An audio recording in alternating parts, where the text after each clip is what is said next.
Usually, before I go shaking my tits for the press, I like to go see how the professionals do it.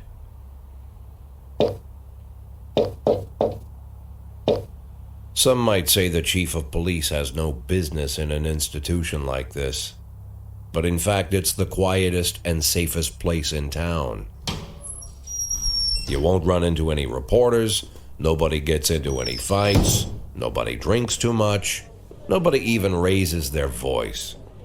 The place is owned by an elderly gentleman who knows how to keep things under control. That's why I never invite my friends here. I wanted to make an exception for my 60th birthday, but most of my colleagues are young enough to be my sons, and they'd rather just hire prostitutes. Why stare at some boobs when you can take the whole package for yourself? But there's none of that in our club. Even looking too long is considered indecent. You can get an occasional glimpse, like by accident. The rest of the time you just pretend that you're immersed in conversation, or just come by for a drink. Doesn't mean these gentlemen wouldn't want their bald heads smothered in tits. It's just that nobody says it out loud. My younger colleagues might call it hypocrisy, but I call it the good old-fashioned manners. Good manners and leave the rest unsaid. She agrees to unbutton her blouse, and we agree not to pay too much attention. The girls are on a quiet prowl, too. They're looking for a way out of their cramped rooms. Maybe make friends with some wealthy patron with a pacemaker and dentures. Everybody wants something. But we have to control ourselves, or we'll all turn into libertines and prostitutes. Hell, if there weren't any rules, I'd be belching and farting, jumping up on the table, arms held high, yelling, "Shake it, baby!"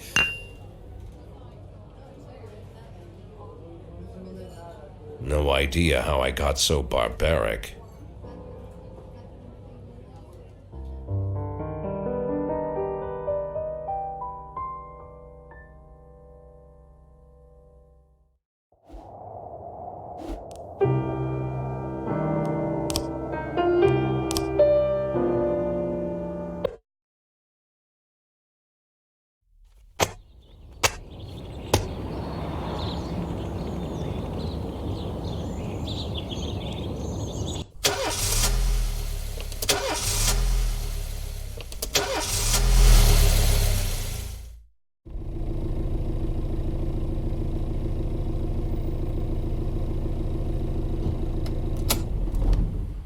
When I was a kid, my father sometimes told me at bedtime that if I closed my eyes and didn't open them for a long time, all the demons would blow away. Yesterday I turned 60, but I still take his advice. Not because I'm sentimental or want to keep the memory of my father alive. I just can't think of a better solution.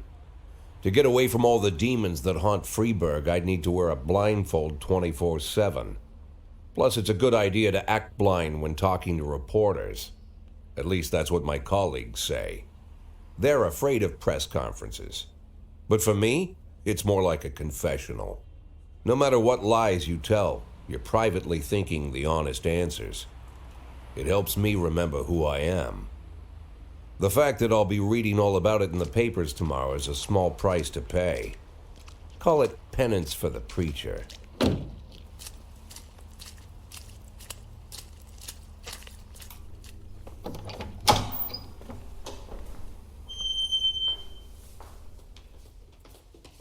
This is the first time I'm afraid of those answers my mind has given me. Not because I'm mad I'm losing my job. Though it's true, I'm mad as hell. Not because I subconsciously blame everyone else. Though I damn sure do blame them. And don't even ask me what my next move is. I can't imagine. But even that doesn't scare me. The worst thing is, I know I'm gonna have to do something. And I'll be damned if I know how far I'll go. I may have a lot of vices, but predictability isn't one of them.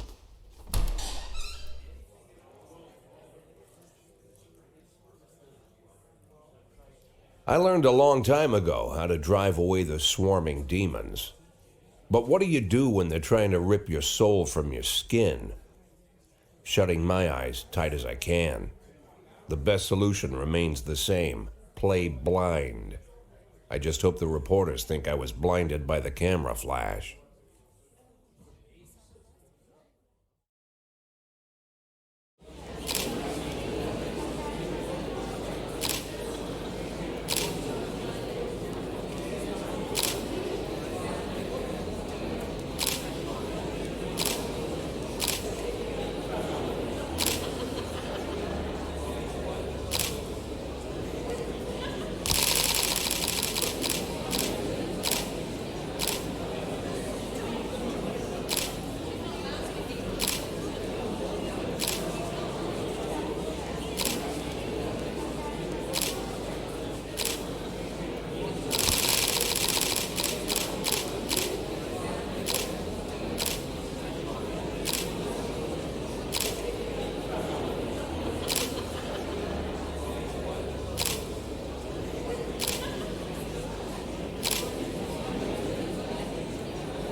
How's the back today, Mr. Boyd? Same as usual. How did the press conference go? You can read about it in the newspapers tomorrow. Don't let anyone in.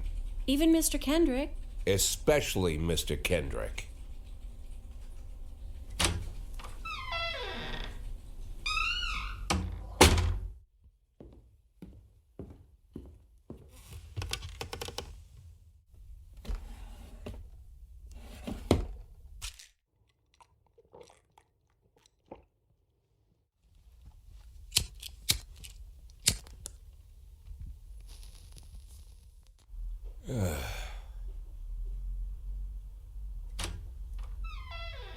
As soon as I heard the door creak, I knew what face I'd see. When I tell Emma not to let anyone in, there's only one man it could be. Rude, arrogant, no warning. That's Mayor Rogers in a nutshell. White summer shoes, white socks, white shorts, white polo shirt, and the white smile of a hungry shark. Mayor Rogers enters every room like he owns the place. Even the floorboards under his feet sound like they're creaking an apology. He never shied away from the odd corruption scheme. It's like the devil walks behind him. In the movies, the villains controlling the city play golf with the judges. Rogers plays tennis with them instead. That's about the only difference. Jack, I was hoping to catch you after the press conference. You ran away so quick. There's no smoking at City Hall. No reason for me to hang around. Well, this morning I signed a ban on smoking in all public buildings. Soon you won't be able to smoke here either. Soon enough, I won't be here at all. That's what I wanted to talk to you about. The people of this city like you, Jack. The police chief of all people. Don't betray that, Jack. Don't get wrapped up in any schemes. Sit nice and quiet for the next 180 days, and you'll be remembered as a hero. That's the only thing that you still have left. Be the hero. Then how am I supposed to scrape together a retirement fund? You had a million chances to secure a luxury pension, one that even I would have envied, although I've never set aside any money for myself. I'm not planning to retire anytime soon.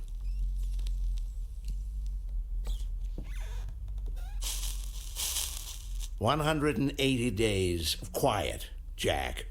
That's all I need. I don't have any problems with you, and you won't have any problems with me." I have a new assistant, Troy Starr. If you have something to tell me, call him. But try not to bother him. He's a busy man. I'll do my best. And quit smoking at the office. One of my friends will be using it soon.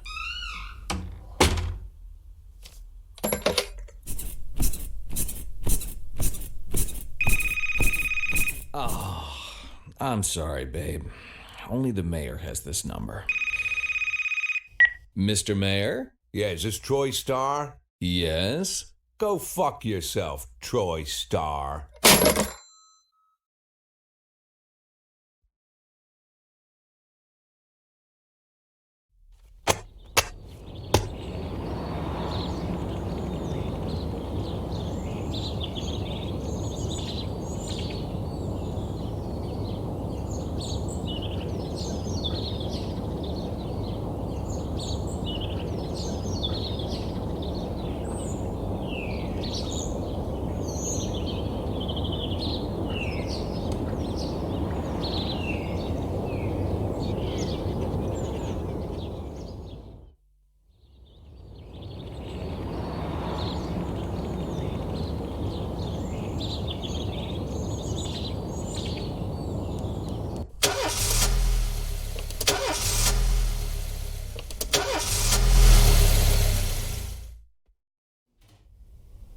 Cops don't use the police station cafeteria anymore. There's some kind of stigma against sitting shoulder to shoulder with your partners. Everybody just takes snacks from the machines or grabs a meal and hammers it down in the corner like a vulture on a corpse. The main thing? Don't look into anyone's eyes. Could be construed as an invitation to sit together. The only people eating here are ghosts.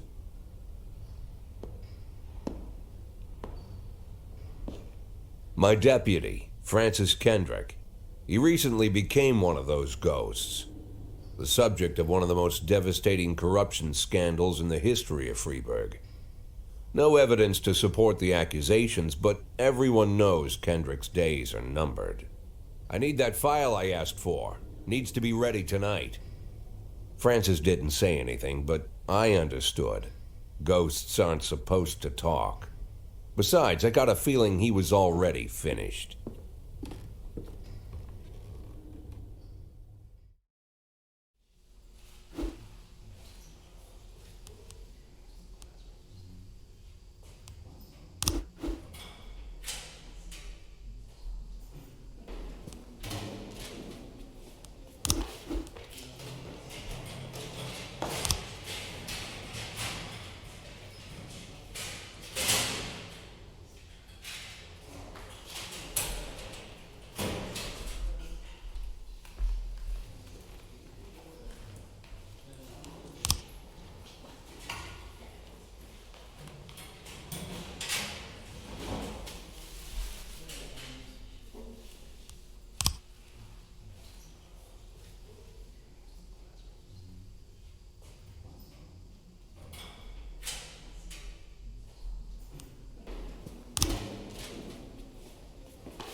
Sweet ginger green. is for danger, so I'm told. I know just what they mean.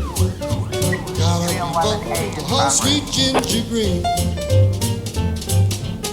She's sweeter than Sue and Georgia Brown. Beats Lulu too when she's back in town.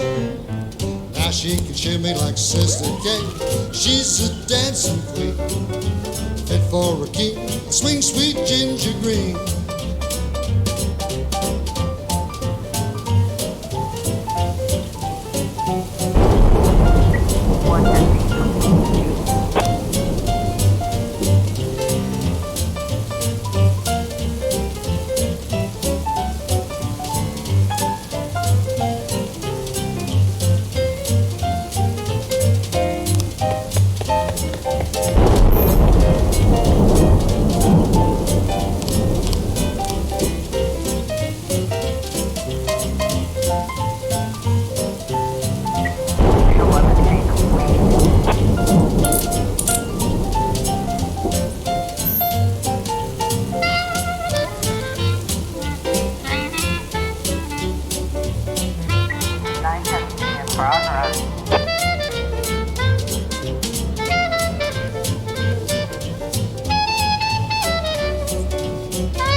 Now she can shimmy like Sister Kate. She's just a dancing queen, fit for a king. Swing sweet Ginger, swing sweet Ginger Green.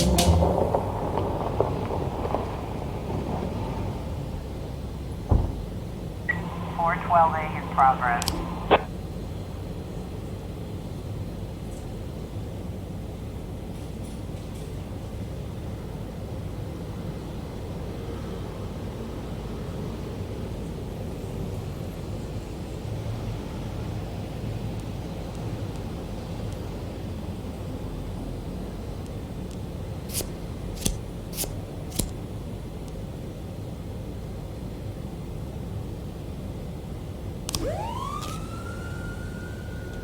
We've got a situation here.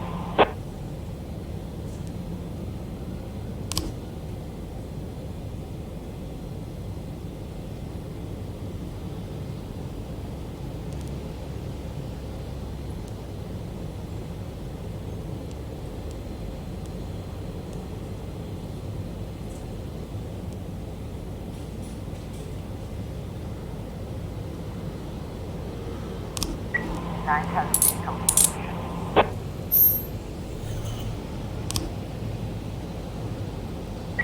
311A complete.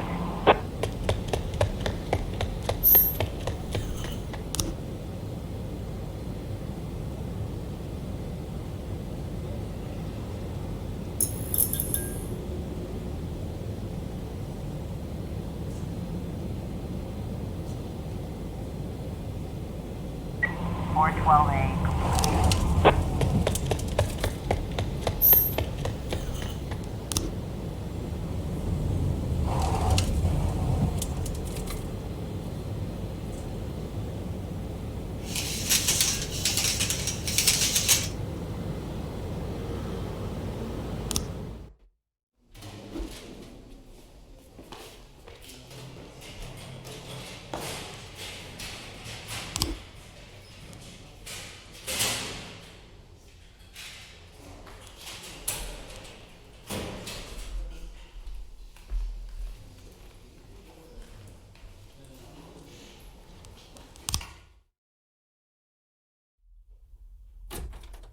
Used to be, when I asked Kendrick to stay late at the office, he liked to grumble and crack wise. Nowadays, he doesn't have the strength for it. Slumped shoulders, blank stare, wrinkled skin. The past few weeks, I don't hardly recognize my old friend. In his younger years, he reminded me of a gallant royal officer in an old Kipling story. Kendrick isn't just crumbling under the weight of the public pressure, but from the shame of it all.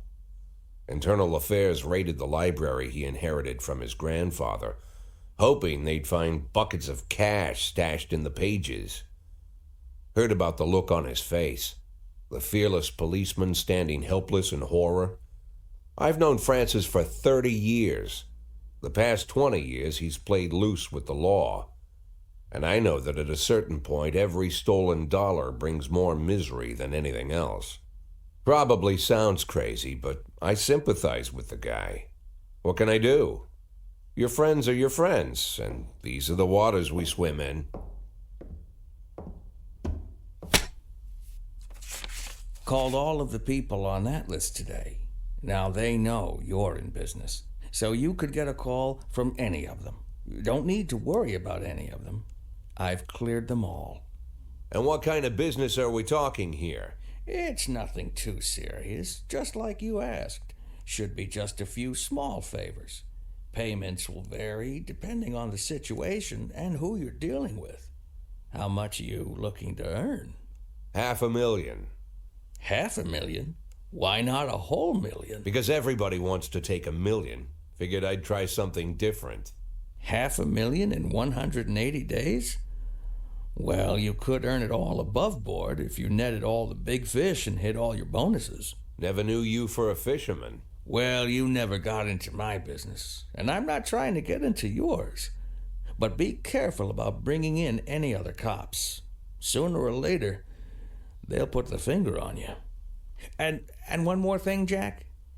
I remember what you said, but I should probably add one more name to that list. Christopher Sand. Sand. Christopher G. Sand. Everyone knows the name, but few could tell you who he is.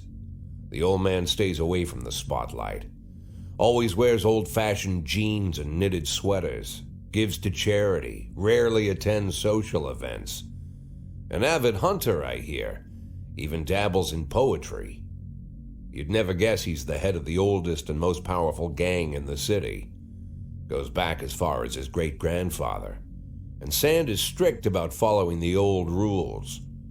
He rarely involves himself in commonplace murders and robberies. Hardly needs to intimidate anyone to get his point across. The people who work for him each have their sphere.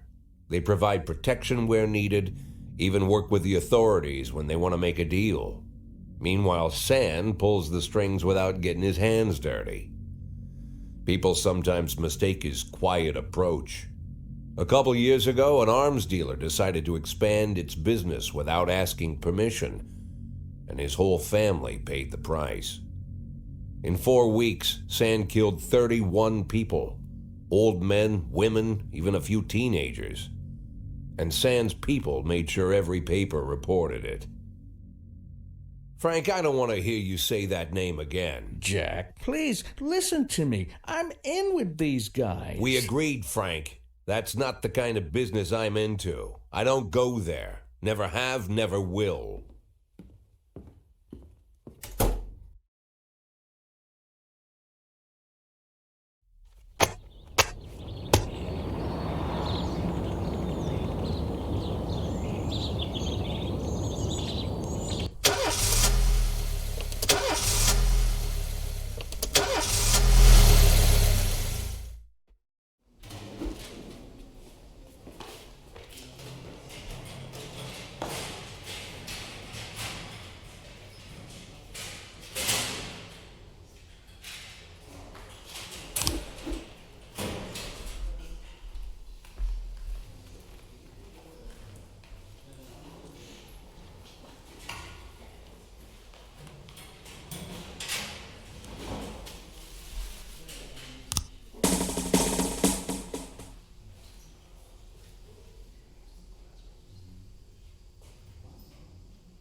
progress.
Progress.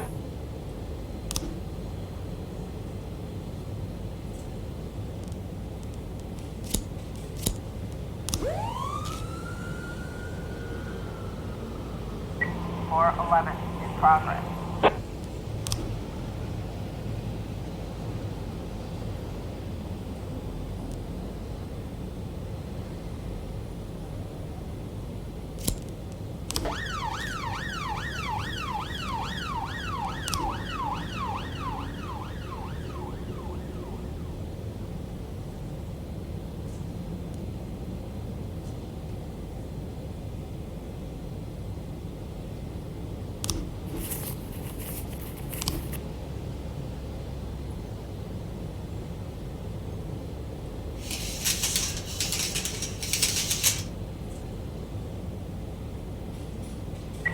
Got a situation here.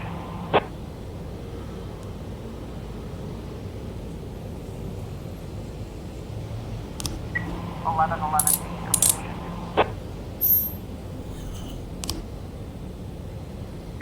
411 complete.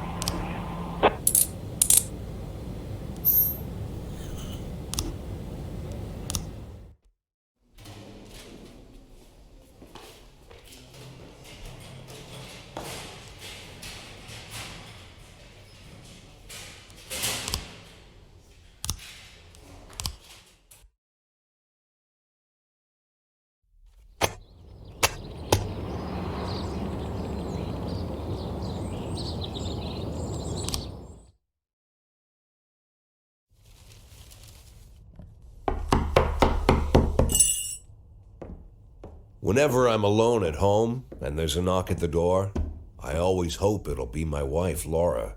She's always forgetting her keys. Hello, my name is Steve, and you're Jack Boyd, is that right? To get to my front door, the Bible boys walked about a mile from the local bus stop, jumping over mud puddles and skirting a couple of landfills. Laura doesn't go in for religion either. But according to her, these brave lunatics with their fake smiles deserve at least a minute of attention. She patiently listens to them, asks them questions, regales them with pastries, and never once dropping a hint of condescension. When I watch her do it, I've got to admit it gets me. I'd have hugged those boys, sat with them on the porch and lit up a cigar. But a month after Laura left, all I could do was quietly ask them not to bother me. Today I'm a little rougher still. Shut the door on his nose this time. Another couple weeks at this rate and I'll be greeting anyone who comes close with my service pistol pointed towards the sky, ready to fire my warning shots. In my life, even the basic stuff never goes like it's supposed to. Normally, when a wife is going to leave home, she'll make a scene or at least sit everyone down for a serious conversation. But Laura just disappeared. The children in the stories always stand on the side of the mother, but all three of our sons supported me. The in-laws always blame the husband for making their daughter unhappy. But now Sally, Laura's mother, well, we sort of have a pact. The fellow Laura ran off with is young enough to be her son. I hear he's 30 years old. Of all the possible information a man can know about his wife's lover, I get hit with that. Fortunately, Laura's mother doesn't like the way it sounds either. Sally figures this guy just thought he'd have some fun with a mature woman, but he'll be back chasing college girls before the year is out. So we have an agreement. Sally's going to track down Laura and try to reason with her, and we'll arrange a meeting. Meanwhile, I'm supposed to not do anything stupid, which of course means anything at all. It's a crazy situation. I'm the police chief, and the person I'm trusting to find my wife is an old woman armed with a phone book. But I can't afford to lose Sally as an ally. So for the moment, I had to swallow my pride.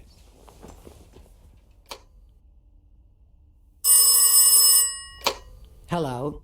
Mrs. Markham, this is Boyd. Oh, is there any news? That's what I wanted to ask you. Have you found anything? An address, phone number? Have you spoken to her? Don't worry, Jack. I've narrowed the range to 2 suspects, or whatever you like to say at your police building. At my police building, we find people faster than a funny old woman chirping on the phone with my wife's girlfriends. Oh, you're an old man, Jack. Come to your senses. They'd give us straight odds on the street. But I've got more energy, Jack. Maybe you think I'm a foolish old woman, but I go to my book club, argue with the girls about Byron, and it gives me energy. I talk to my dogs, and it gives me energy. And you have nothing, Jack. You don't even have a hobby. You got no passion. It's why Laura left you. Let's not go back into that, Sally. Find my wife, and we can discuss my hobbies later. I'm waiting for your call, and my patience is running thin. Laura, if you've stopped loving me, I'll let you go. I can't expect the impossible from you. Just don't let me die out here, okay?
1210 in progress.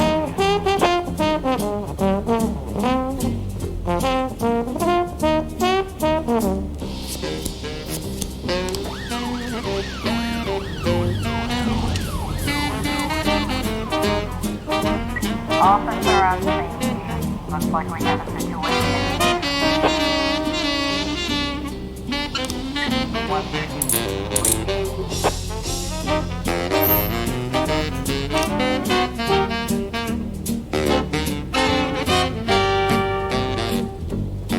Twelve ten complete.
A in progress.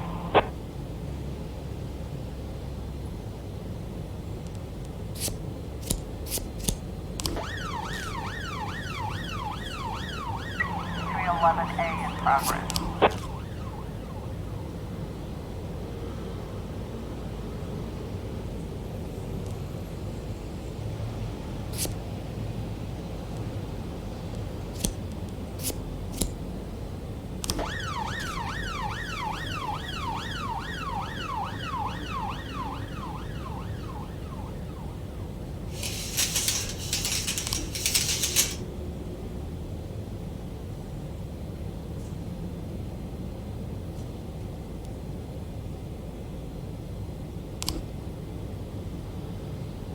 Officer on scene, looks like we have a situation here.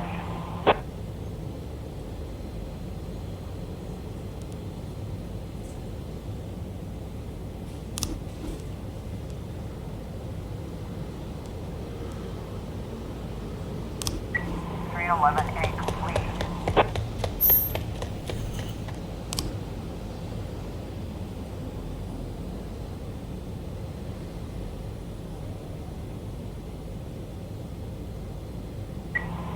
A complete.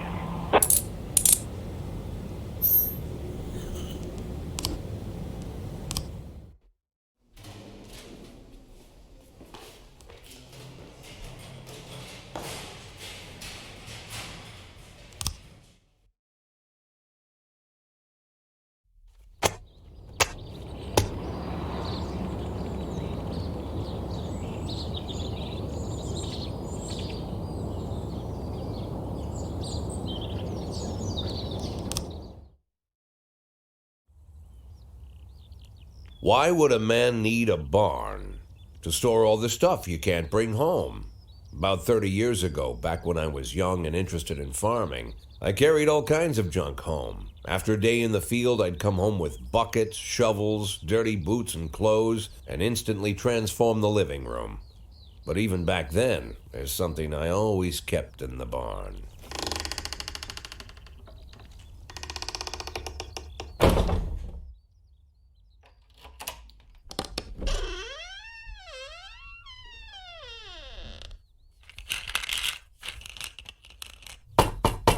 I stopped keeping my pills inside the house because every time I was about to take a triple, someone would knock on my bedroom door.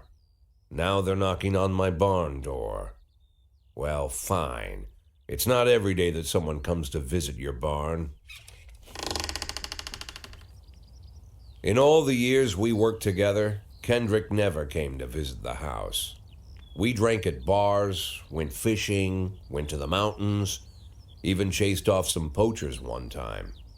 But he never came for dinner with the family. We never watched football over here. And now he's brought his friends to visit my barn. I always try to look unsurprised, like it's an everyday thing to get visitors at the old barn, especially guests with their own personal bodyguards. But Kendrick is sharp enough to see he's caught me with my pants on backwards.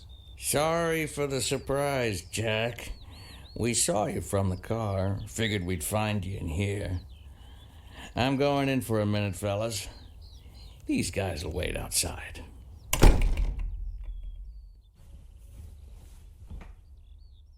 How long you been dating the Lover Boys? They're Sans people, Jack. Yeah. So now you're appearing in public with members of the Mafia? Jack, I'm leaving tonight. More like fleeing. Jenny and I are taking the girls and making a run for it. Probably won't be seeing each other again. I've got new documents, a new name, a new life, everything new. The papers say you're still working your last week for the department. I've got to get out today. I won't be getting another chance. Don't know if you noticed, but the whole city is against me. You told your Mafia friends about your plans. Jackie, if I don't fix everything with them in the next few hours, they're going to kill me. And not just me. My family, my relatives, God, Jack, I don't know who else. They found out that I was planning to run and they demanded that we close our contract today. Your contract, Frank? Really? Is that how you talk now? Maybe you should call in the lawyers to straighten all this out. Now is not the time, Jack, please. I have a commitment to them until the end of the year. They need an inside line at police headquarters. I can't just give them back the money. That's not how the Mafia works. If I can't find someone I can trust tonight, I'm dead. You know me, Jack. I wouldn't ask you if I wasn't afraid they'd cut my daughters to pieces before sunrise. He's the damn fool who puts his daughters in the crosshairs in the first place. Anyone in my place would have dressed him down good. But I didn't want to pile it on. Fate's already got this guy's soul in the grinder.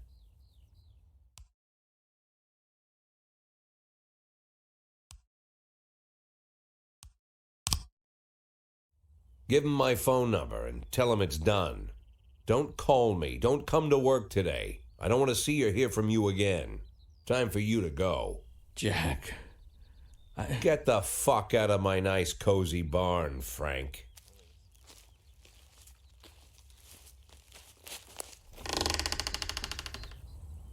At the time, I was trying not to think about what just happened. It was almost too much to take in. I'm probably the most popular police chief in the history of the city, and I have to admit, I've thought about that more than once, sometimes with a little pride even. In one of the features they wrote about me in the papers, they said it pretty plain. He catches the criminals. Believe me, high praise like that is unheard of in Freeburg, especially for a cop. And here I am, the person who catches criminals, and I've agreed to help the Mafia, or I'll come home to a bag stuffed with my kids' body parts. Right before the last hammer falls. Hey, remember that cop who caught criminals? It turns out he was a Mafia bitch. And all for the sake of a greedy, corrupt cop who should have fled the country years ago. That sound right to you?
Mr. Boyd, there was a man here earlier. He left you this. A man? What man? Who let him on this floor? I don't know. I've never seen him before. I asked him his name, but he just ignored me. He was talking on a big telephone, you know, one of those portables. He gave me this envelope and left. Damn. Okay, let's see about this.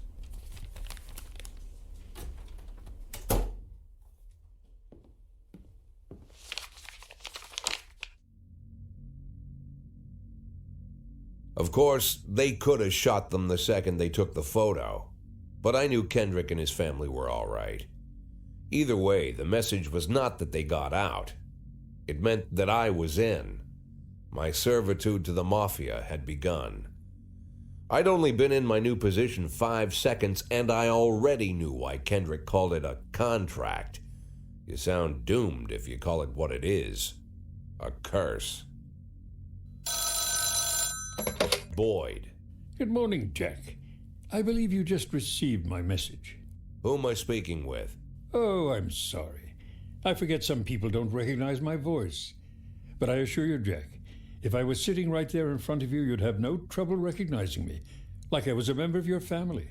Even better than a wife, perhaps. A wife can betray you.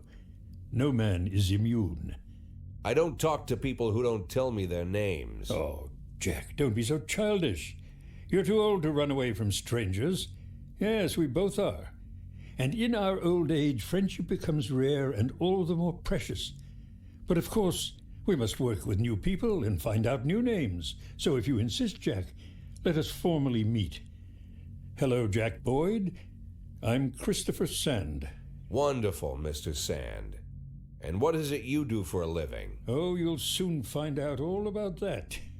Well, you'll learn much more than a simple policeman could ever expect.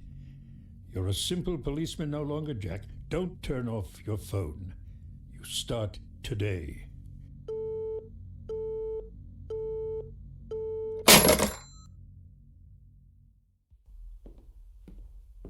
Eight in 10. It's been my go-to principle since my first day on the job.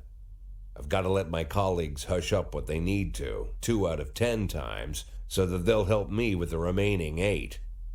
80 out of 100, 800 out of 1,000. I'm proud of those statistics. It's not so bad for Freeburg, right? But now I just officially became a Mafia whore.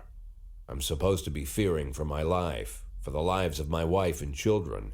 But the only thing I can think, what's going to happen to 8 and 10?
Sweet ginger green, radish for danger so untold. I know just what they mean. Gotta be bold to hold sweet ginger green. She's sweeter than soup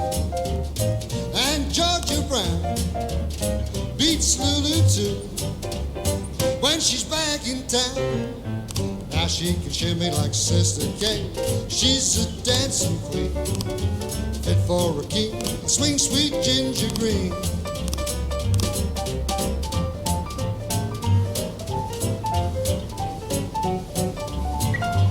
A in progress.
Now she can shimmy like Sister Kate.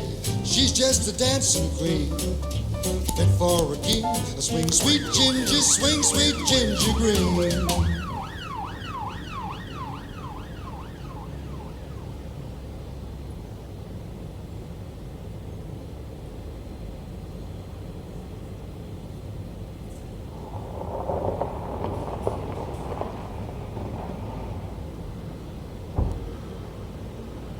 We've got a situation here.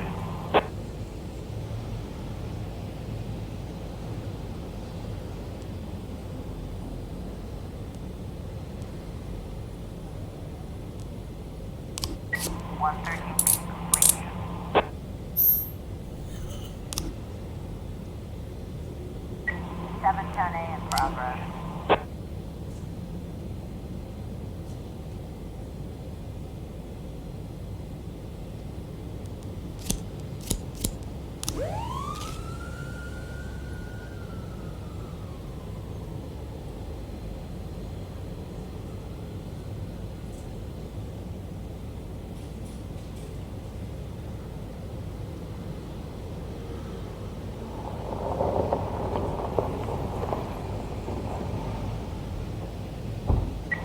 in progress.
In progress.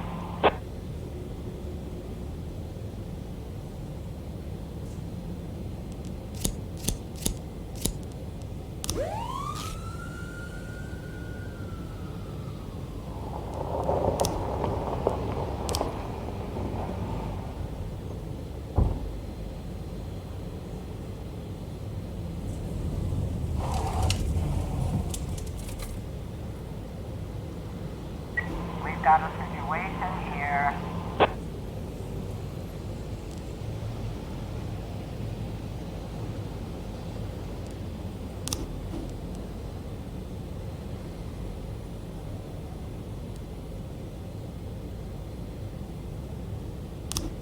Four 12.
The people of Freeburg have built up a tolerance for the petty horrors of modern life.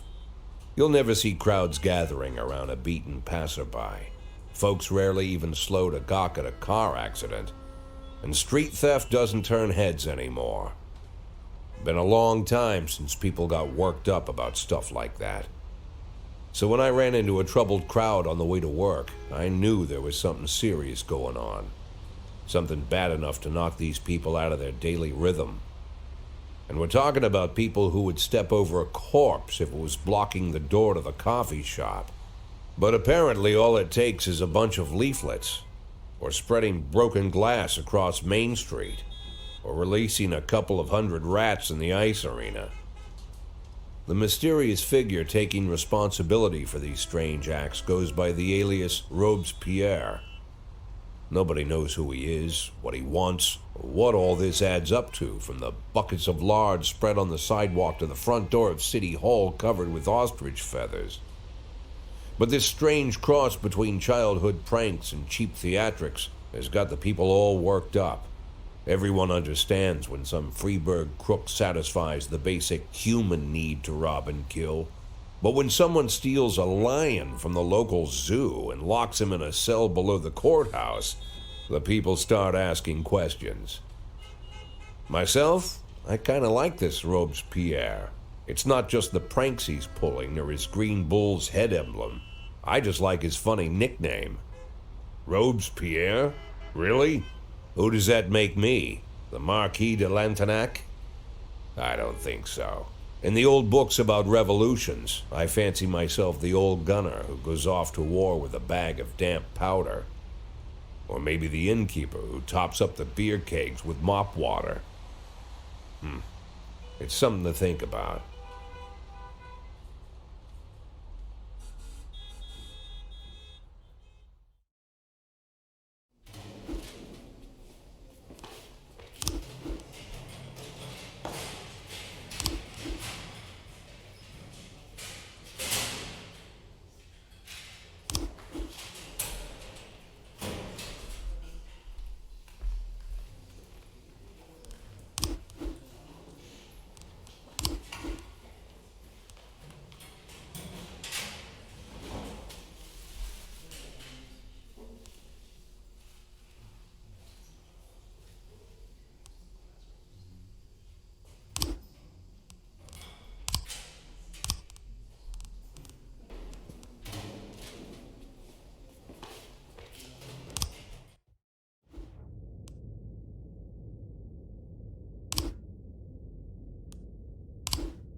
911 in progress.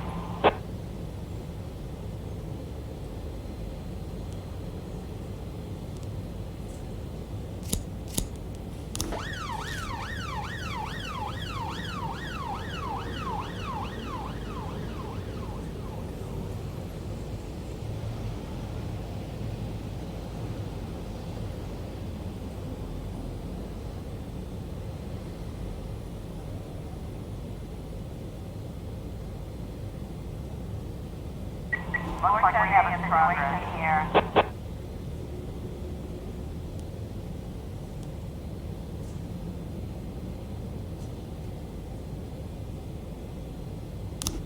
Nine 11 complete.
Four 10A complete.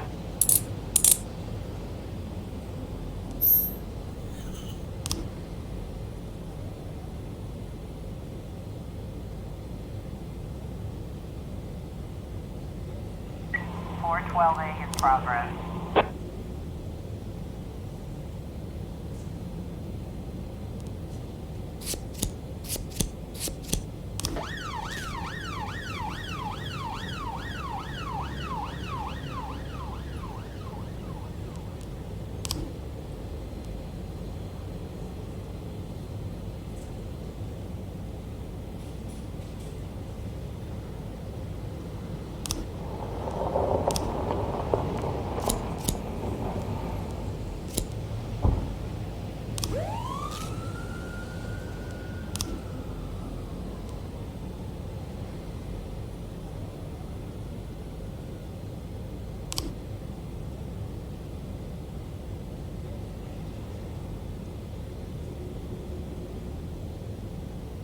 Two 10 in progress.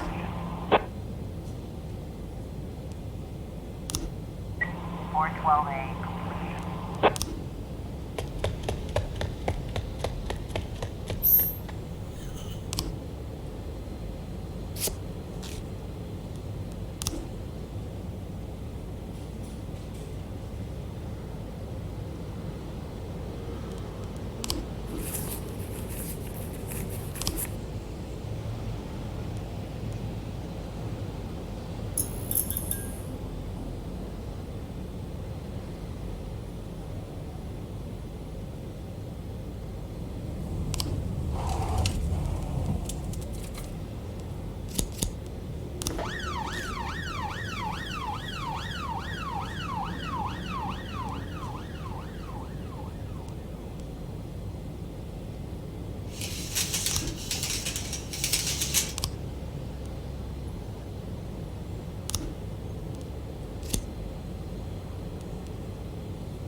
We've got a situation here.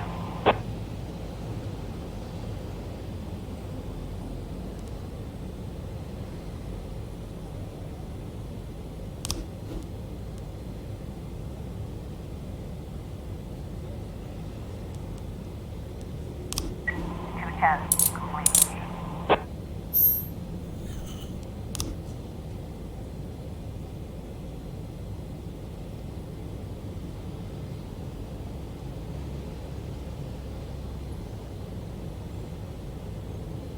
911 in progress.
710A in progress.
Seven ten eight.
Nine ten B in progress.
1210 in progress.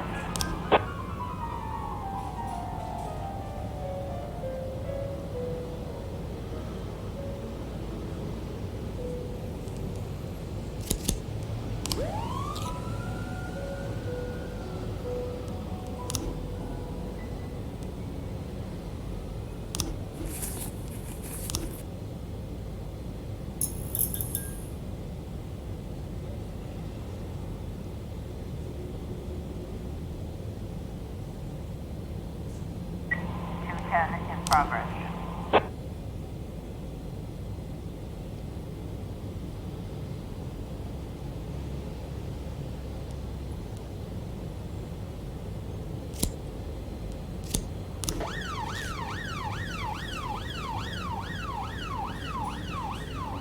We've got a situation here.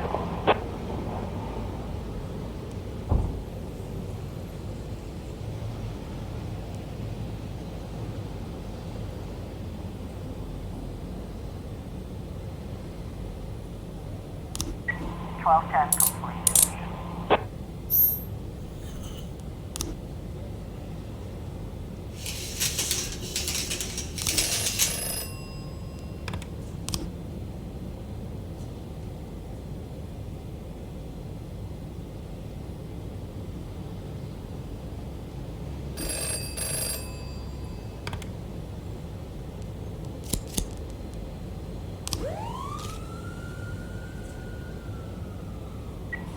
I was trying to raise 10-1, Sergeant Hotspot.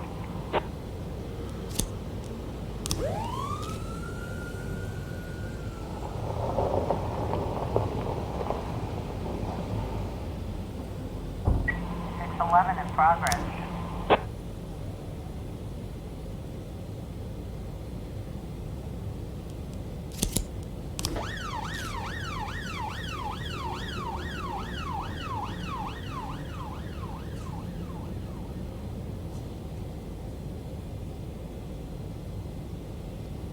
Two 10 complete.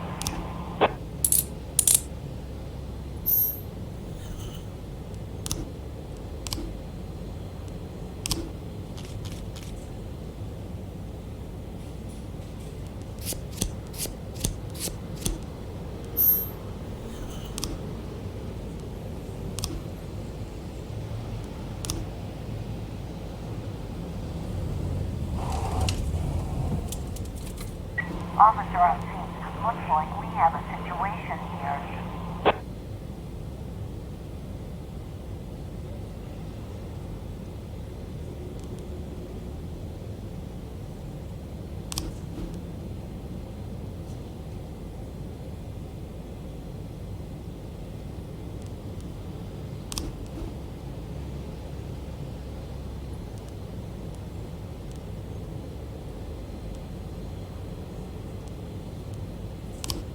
Six 11 complete.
progress.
I was trying to raise 10-1, Sergeant Hotspot.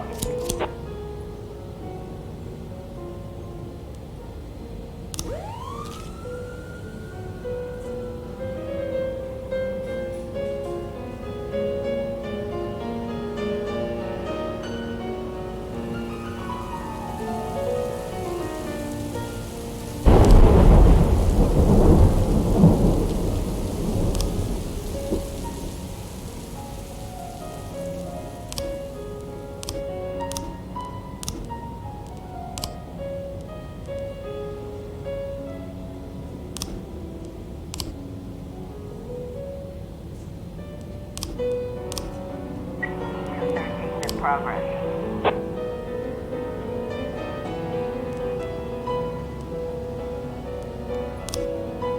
410A complete.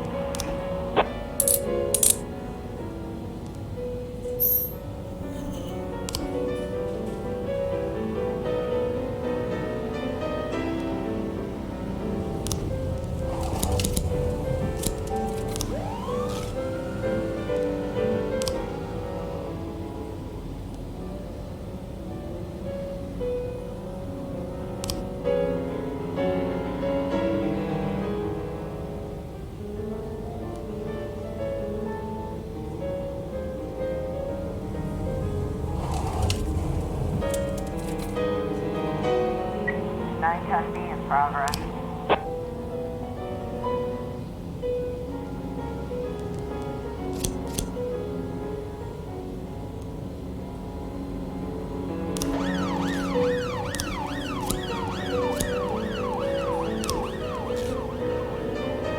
We've got a situation here.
Vortex in progress. 910B complete.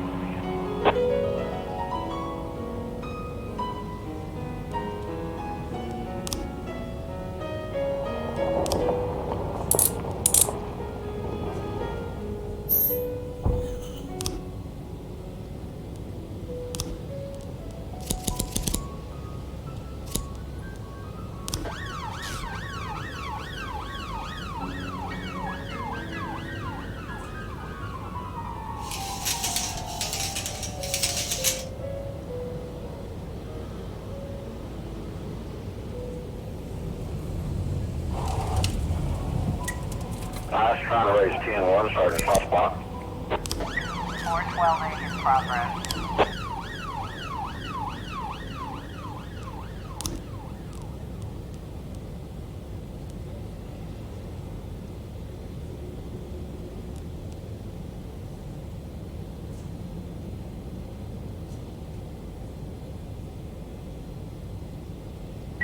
Forecasting complete.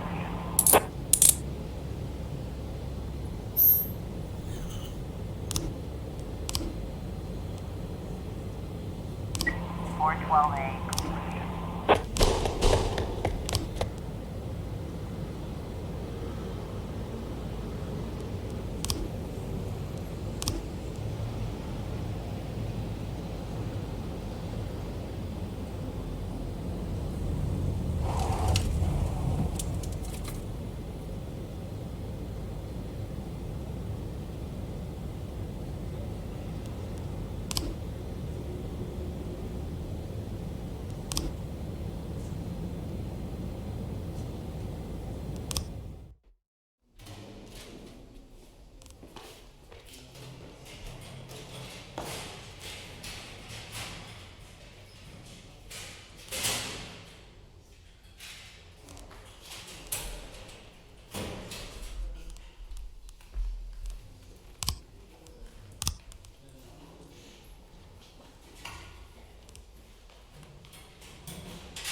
in progress.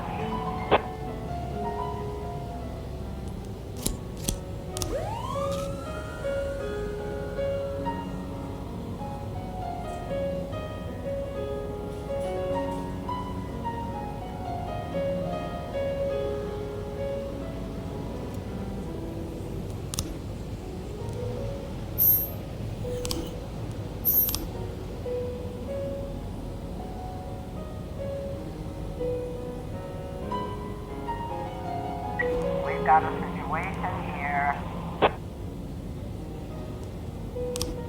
811 complete. 911 in progress.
412P in progress.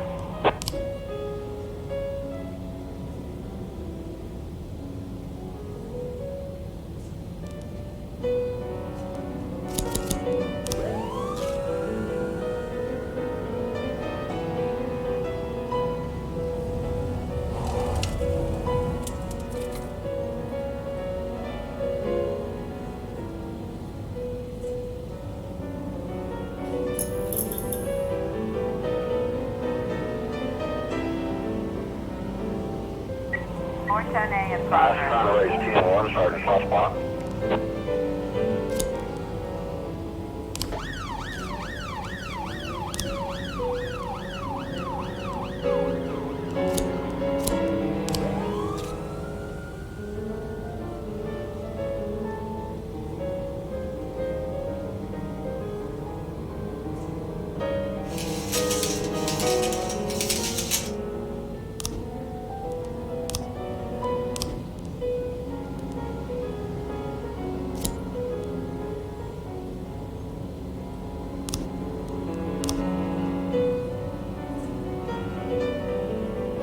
Looks like we have a situation here.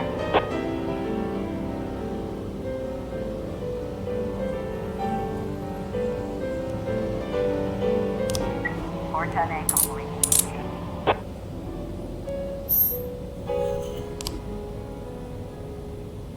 412B.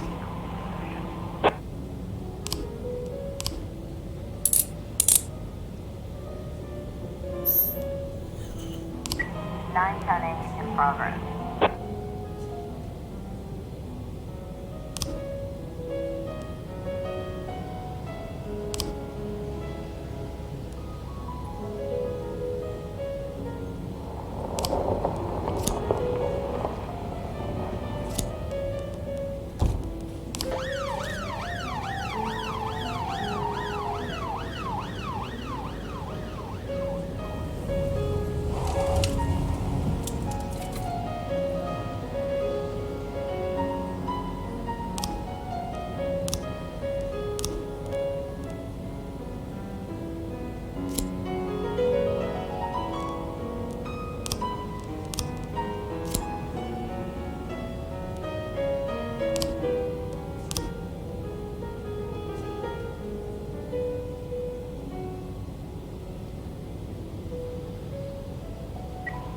Ash trying to raise 10-1, Sergeant Hotspot.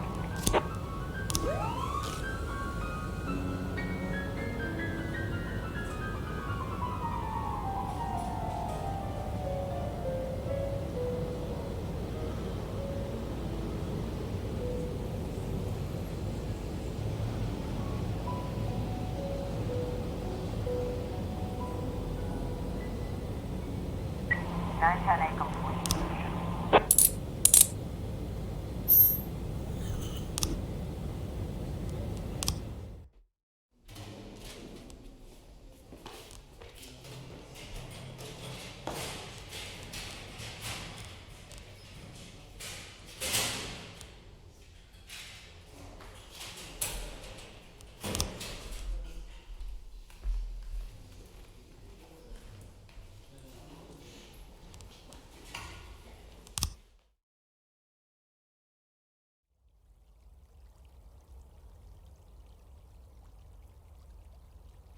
In my new role as corrupt official, I had to give up some of my favorite habits.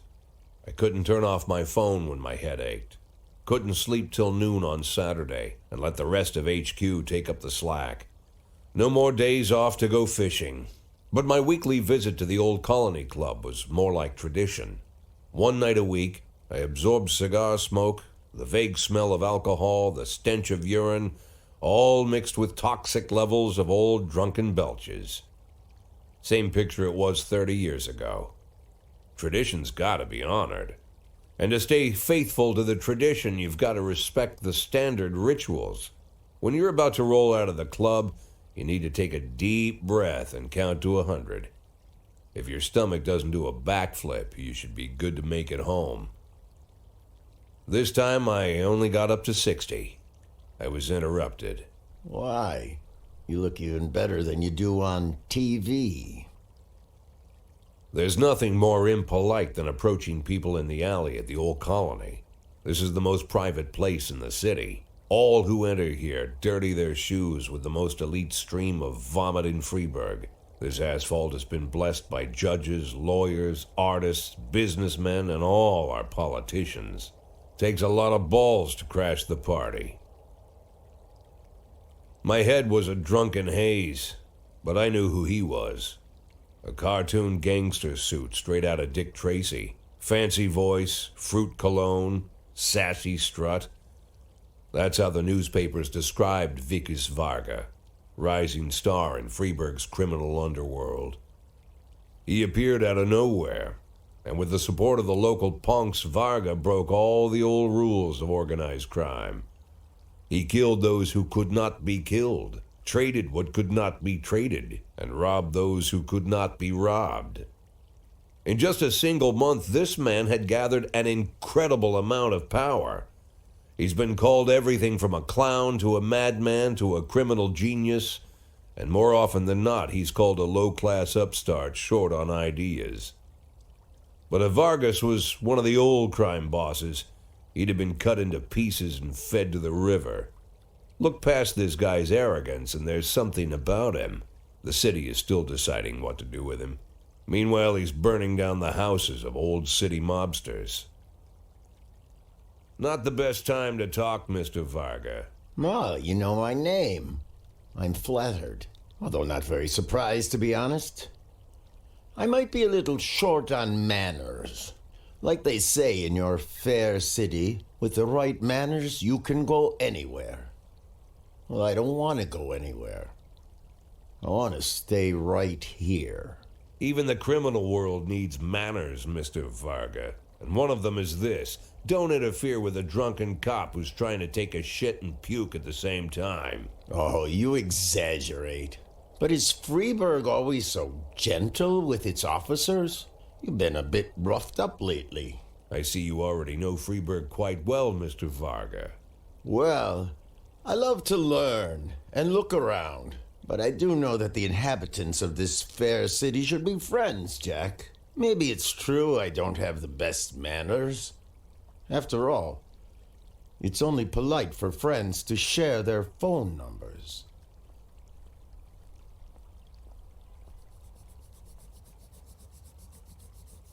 This city of yours moves so fast. I feel like I'm hooked on amphetamines all over again. You wake up in the morning full of ideas, and by nightfall, you've all had each other killed. So don't wait too long to call. I don't mind if you're drunk. It's all the more fun. I'll be stoned myself, most likely. Hell, I'm a little stoned right now. It's the only way to live in this place. I like your city, Jack. I'm here to stay. If it weren't for the phone number written on my arm, I probably wouldn't have remembered the conversation in the morning. But there was no reason to worry. I'd be getting a reminder soon.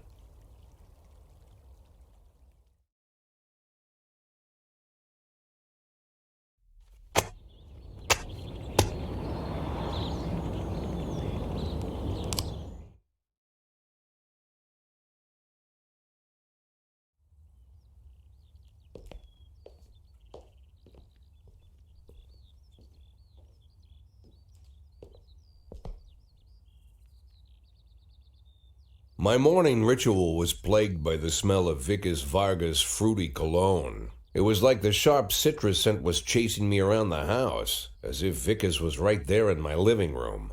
When I finally realized the smell was coming from a big basket of oranges, it didn't put me any more at ease. I'd opened my door to lots of threatening mail, evidence of criminal wrongdoing, even a dead ferret or two. But fruit? Never.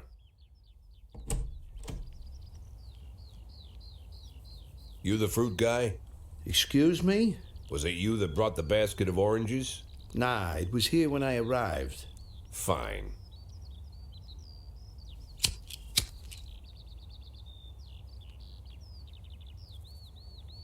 So who are you? Today, I'm your driver. And where are we driving? To work. That's it? Yeah, we have to make an important stop along the way. Where? The ranch. What ranch? Just the ranch. Fine. The morning seemed surreal, and I took in the magic. Why wreck it with meaningless chatter?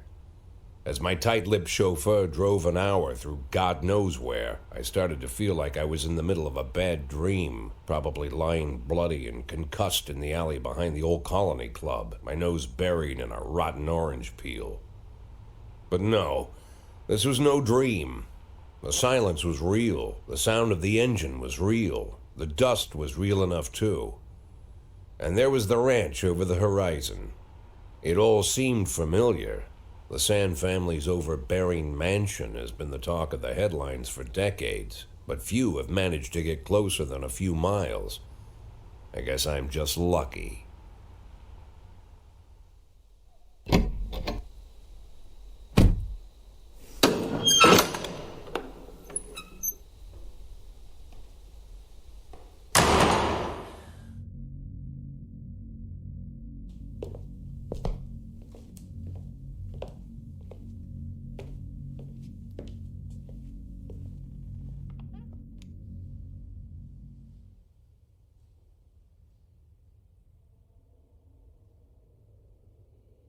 I didn't know you took private meetings, Mr. Sand. Only if I expect good company. I'm surprised my company ranks at all. Today, yes. Today is a special day. So it seems. Do you often go to the old Colony Club, Jack? Every week. Meet any interesting people there? As a rule, no. Sometimes you make a date, right? Sometimes make new friends. Sometimes, I guess. But that's not why I go. And why? I consider it a hobby. A hobby. Do you know anything about my hobbies? Well, judging by the half-dozen animal skins I stepped on walking over here, it's not much of a reach to say you like hunting. Love it. Well, I say that now. It seemed so tedious when I was a child. Took ever so long. But now I'm older. I've developed a new talent. What talent is that? Patience. The will to wait for the right moment. Let's say you want a deer. You know, you deserve it. You've even decided what dishes its meat will go to and where you'll mount its horns. But to get that deer, you've got to wait. To sit in the bushes and stay nice and quiet. Professional hunters will tell you that the hunt is a rare craft. There are many rules. It's shrouded in mystery and ancient skill. Well, that's all complete nonsense. To get a deer, you just sit on the sidelines for a long enough time, pinpoint the moment when it's finally time to shoot. I learned the talent, Jack, but not like you, oh, Jack. You truly are the master. I don't understand. Oh, come on, Jack. I know about the 500,000. I know your plan. Kendrick told me everything. Needless to say, I'm impressed. While some people learn to hold their breath for minutes on end and not to rustle the leaves too loudly, why you decided to just become the foliage. You turned yourself into a bush, surrounded by deer who've been so fruitfully multiplying for decades. But all this time you've held your rifle at the ready. Forgive an old man his imagery, Jack. I've the heart of a poet, I confess. Look, I don't know what was said between you and Kendrick, but it sounds like you got it wrong. Oh, I think I understand everything just fine. And I think we understand each other quite well. Jack, in the coming war, we'll make excellent partners. What war? One war falls upon every generation. My grandfather drove out the Ambersons back when he was 27. My father destroyed that psychopath gangster Maurice Bell when he was a sprightly 30. At 69, I'd begun to think my war had passed me over. But my time has come at last. Tomorrow Vickers Varga declares war, and I'm obliged to answer. So we're talking about Varga now. I don't know how he thinks. I don't even know whether he plans his actions or not. I can't divine his purpose. Hell, I don't even know where he comes from. He's a man not of our breed, wouldn't you say? But when he arrived here, I invited him in, told him we could work together. An official invitation penned in my own hand and written on some very expensive paper. And can you imagine his reply? A fruit basket. What sense can be made of such a message? I guess it means whatever you want it to. Precisely. I'm late for work, Mr. Sand. You know, Jack, I could just give you $500,000 right now, cash, whatever denominations you like. But I would never insult you so. If I went stalking my prey for so many years, I wouldn't want someone else to shoot it for me. I understand you, Jack. And I'll never ask you for anything that's contrary to your nature. Just think about our conversation. Think about it. And call me.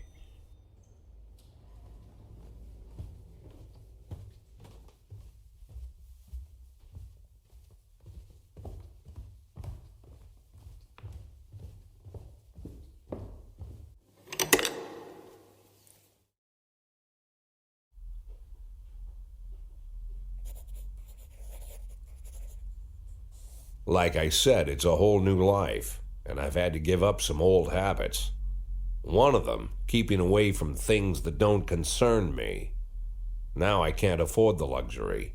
This spotlight I'm under, concerns is all I got.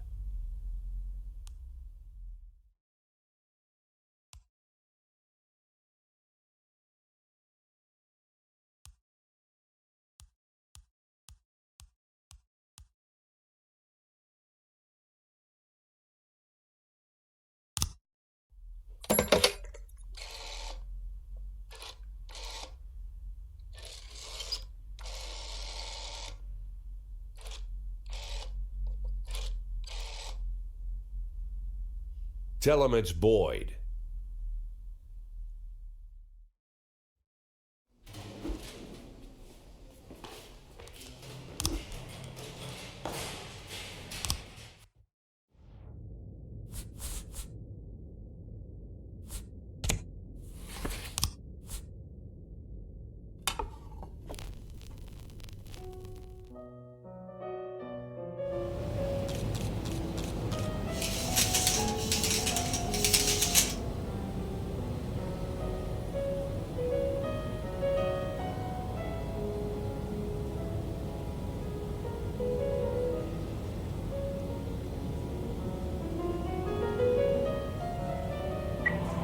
B in progress.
A in progress. I was trying to raise 10-1, Sergeant Hotspot.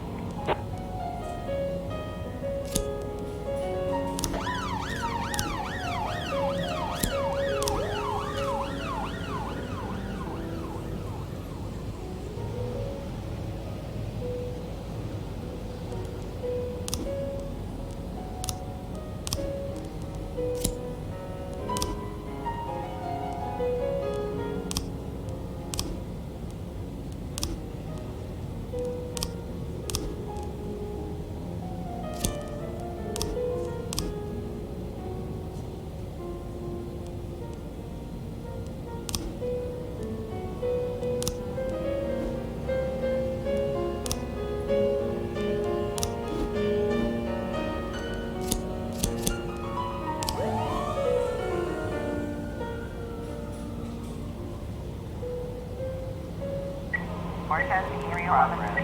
Officer on scene. Looks like we have a situation here.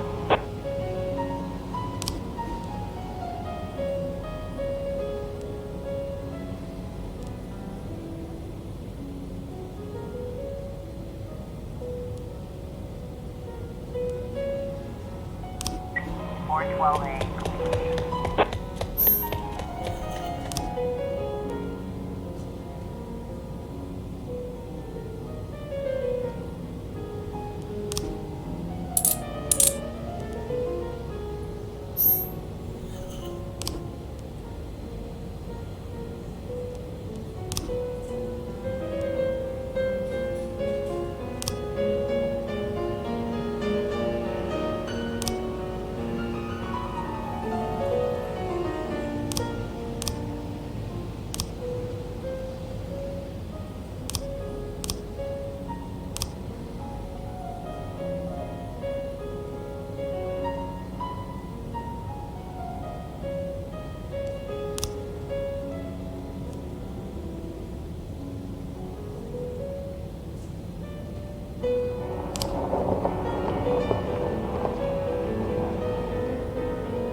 A in progress.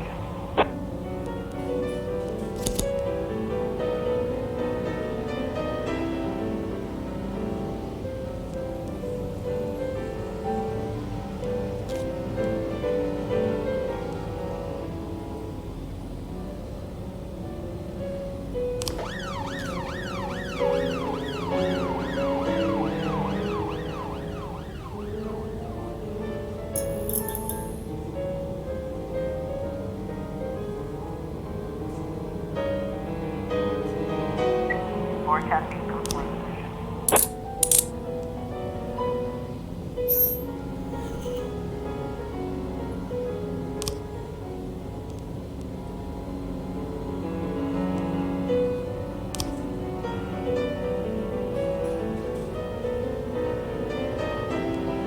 Forecasting complete.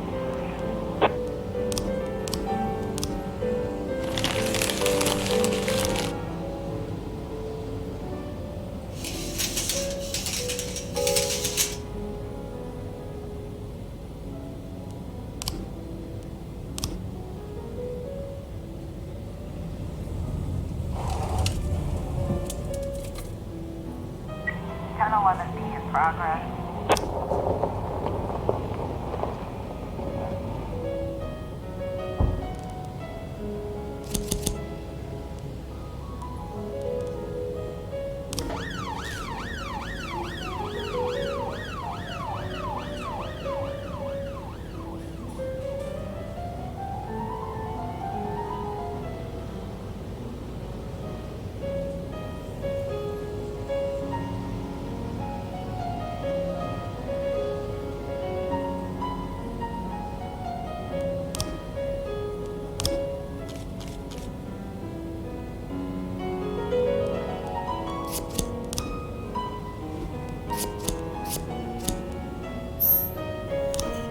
We've got a situation here.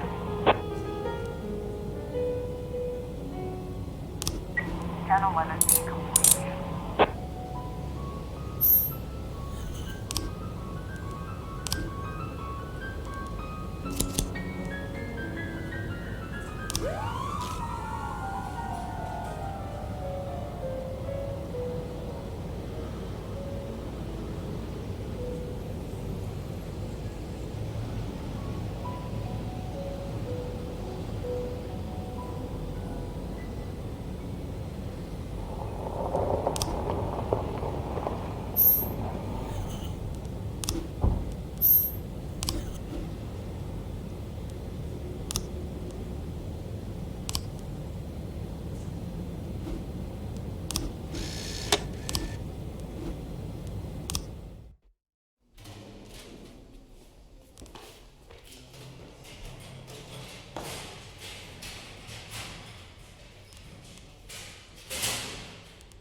in progress.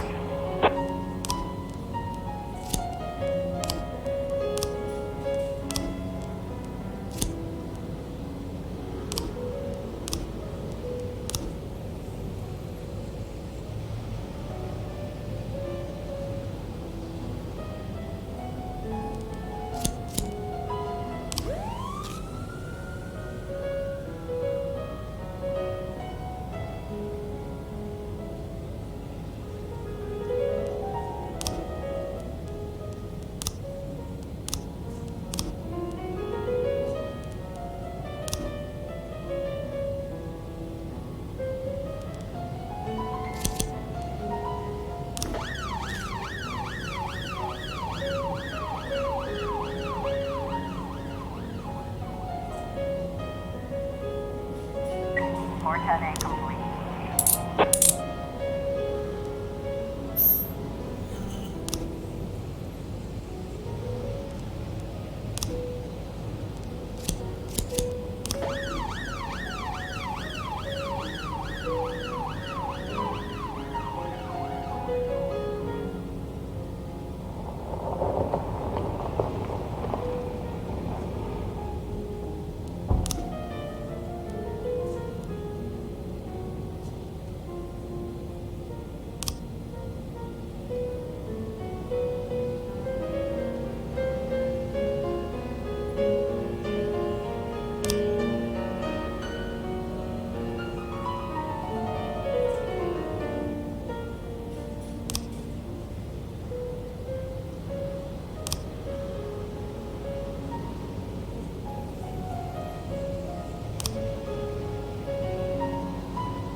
More testing in progress.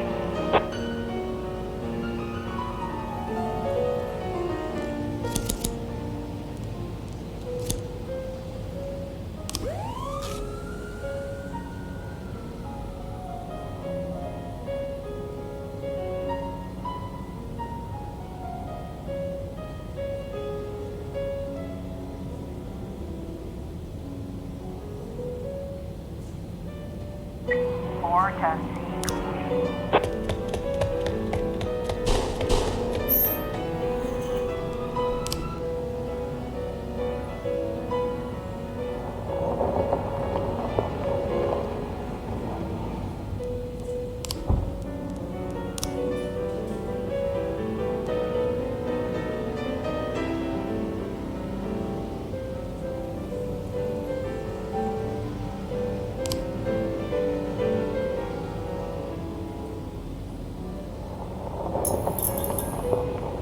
Night testing in progress.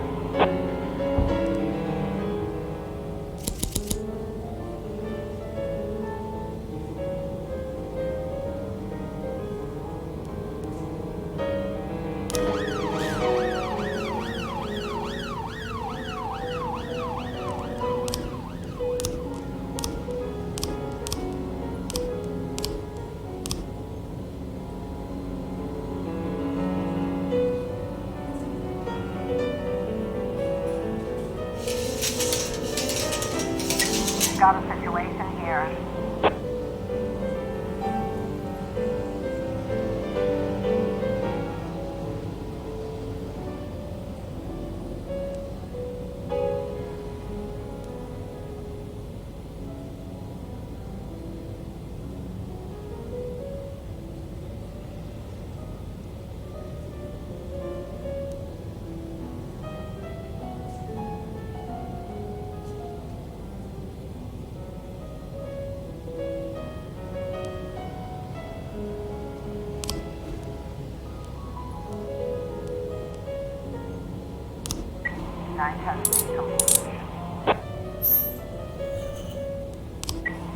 311A in progress.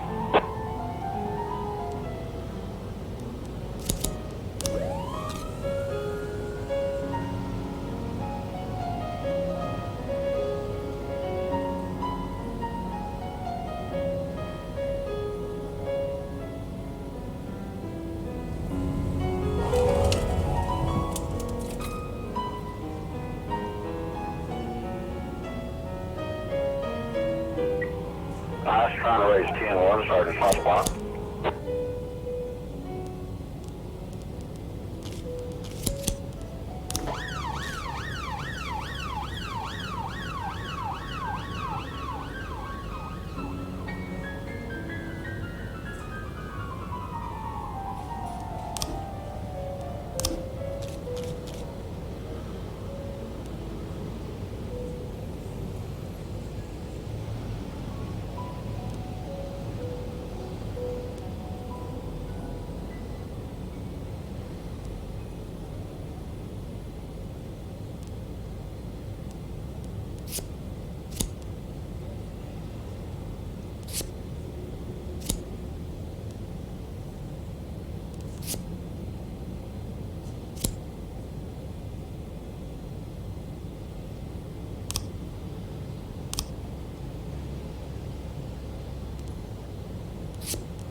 Complete.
In progress.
12 complete.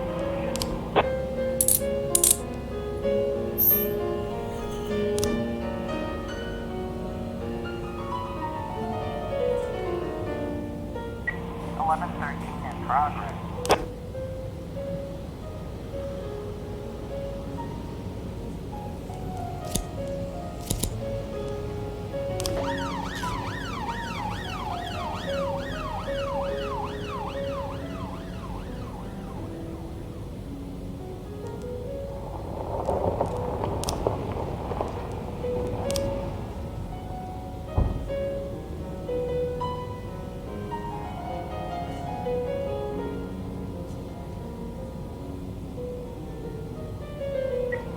I was trying to raise 10-1, Sergeant Hotspot.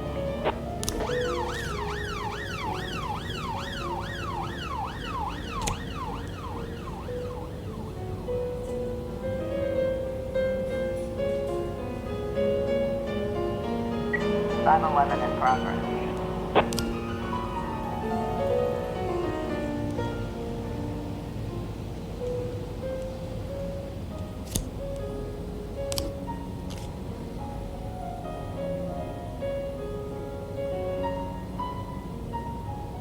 Eleven 13.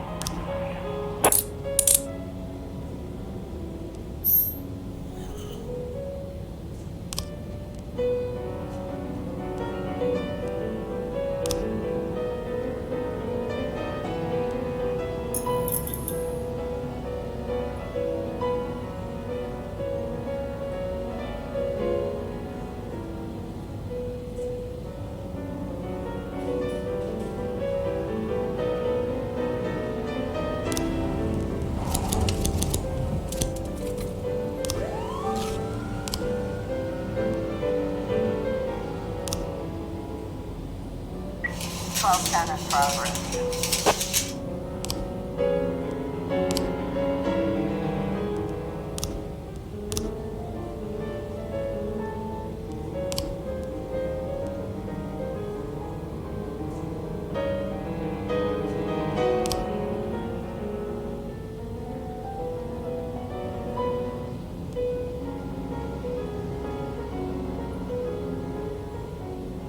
Looks like we have a situation here.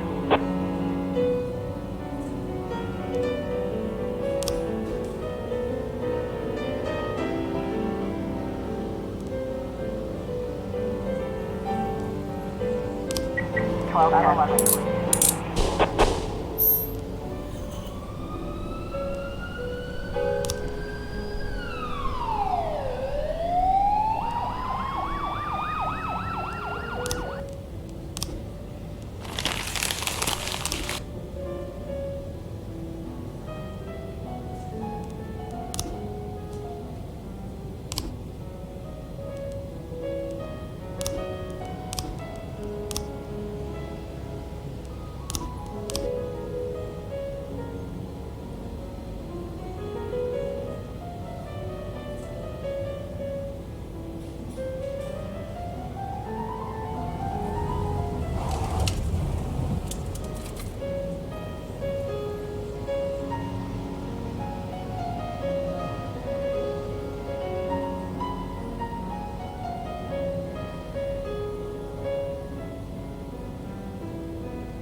411 in progress.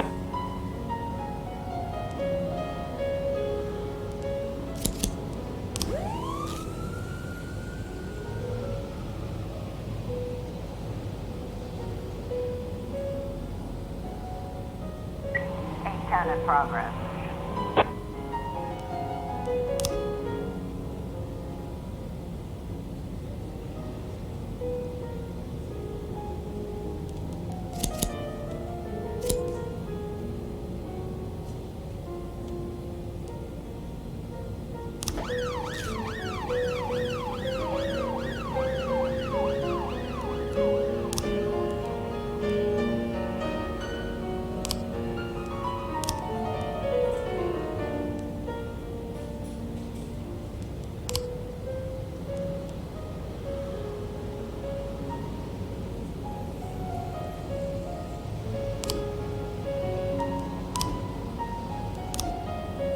Looks like we have a situation here.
In progress.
in progress.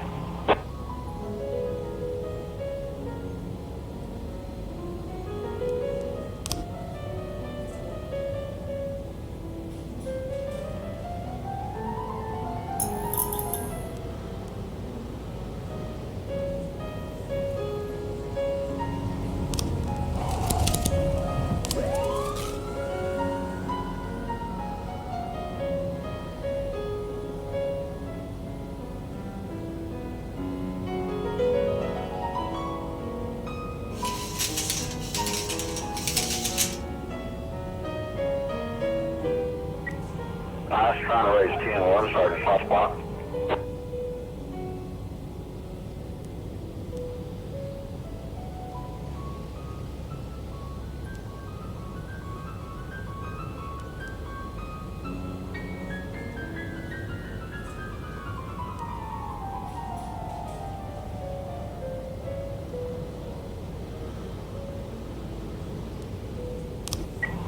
can be completed.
progress.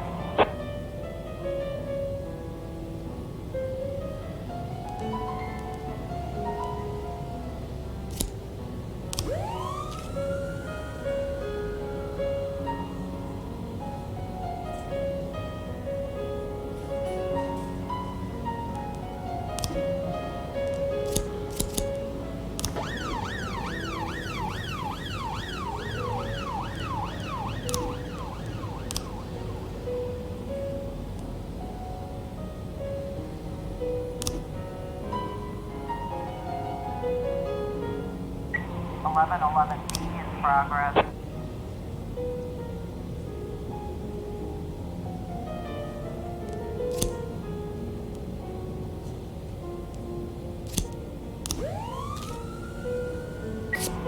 11A complete.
Eleven, 11A complete.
Nine ten B in progress.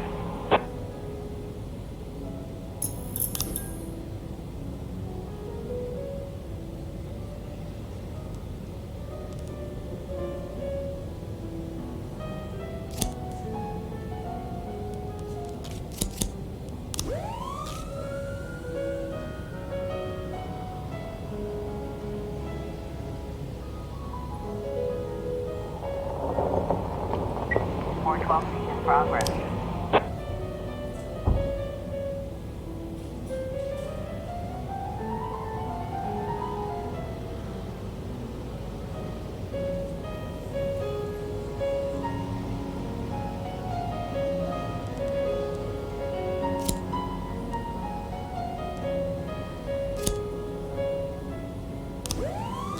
Nine ten B complete.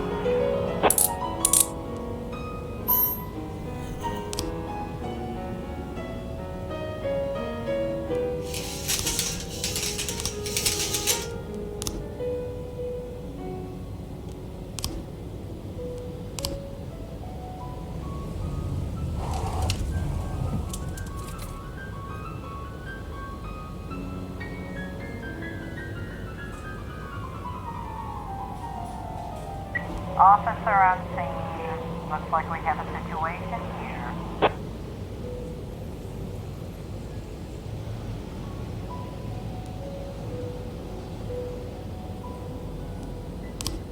Four 12C complete.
brunette, I'll take tangerine.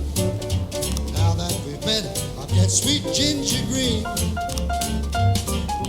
Red is for danger, so I'm told. I know just what they mean. Gotta be bold to hold sweet ginger green. She's sweeter than Sue and Georgia Brown. Beats Lulu too when she's back in town. Now she can shimmy like Sister Kay. She's a dancing queen, fit for a king. Swing sweet ginger green.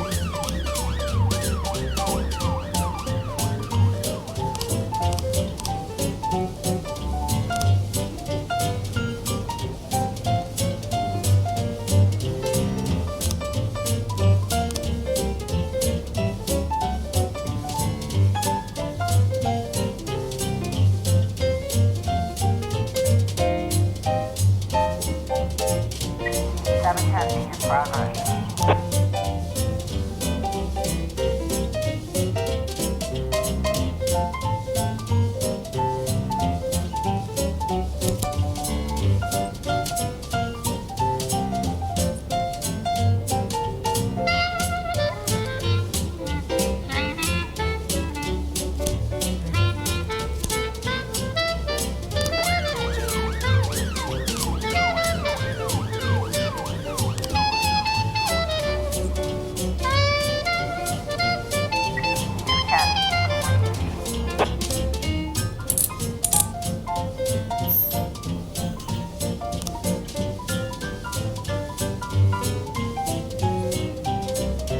Now she can shimmy like Sister Kay. She's just a dancing queen, fit for a king. Swing sweet ginger, swing sweet ginger green.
In progress.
progress.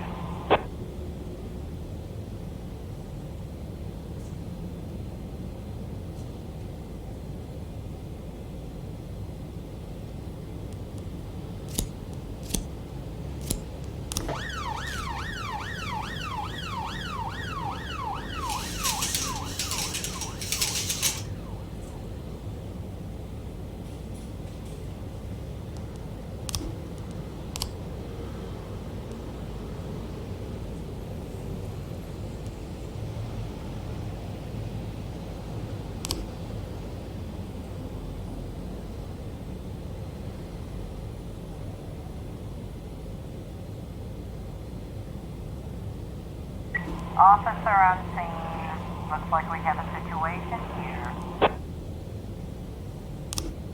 214 complete.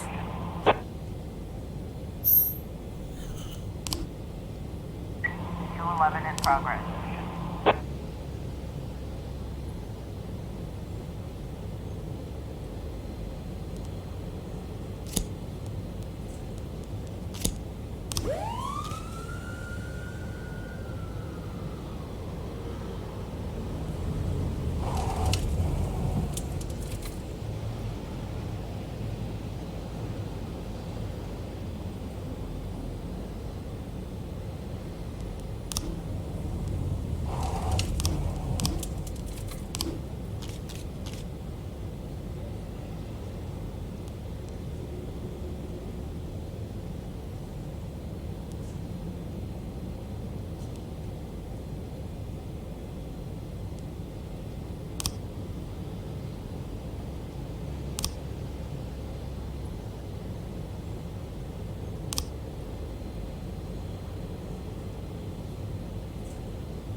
progress.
Fortune complete.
Boyd. Is everything okay, Jack? I'm not calling in the middle of a job. No, you're okay. Did you find her? Yes, I found her. Nothing shocking, don't worry. She's living with an insurance agent in the suburbs. He's 31 years old, recently divorced. He has a funny car, like in that movie where that... Did you talk to her? Yeah, we talked. More like I talked and she basically cried. God, she hasn't cried so much since high school. She was dating this boy from a restaurant and, what was his name? And so, Laura, she'll be back? Of course she'll be back. She just needs time. Time? You mean once she gets tired of screwing the insurance agent? Jack, you're talking about my daughter. Yeah, I know. I want to... Well, I just want her to come back as soon as possible. Don't worry, I'm with you. We just need a little patience. I know it's asking a lot, Jack, but you really just gotta be patient. Wait for my call. All right. Again, I'll wait for the call. Yes, understood. I know the situation is asking a lot from you too, Mrs. Markham. Thank you. And please, call me anytime. Jack? Yeah? You okay for money? Excuse me? Well, where the papers were talking about your resignation, they said you and Laura were a little tight, and I thought maybe you'd... Good God. Jack? Jack?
A in progress.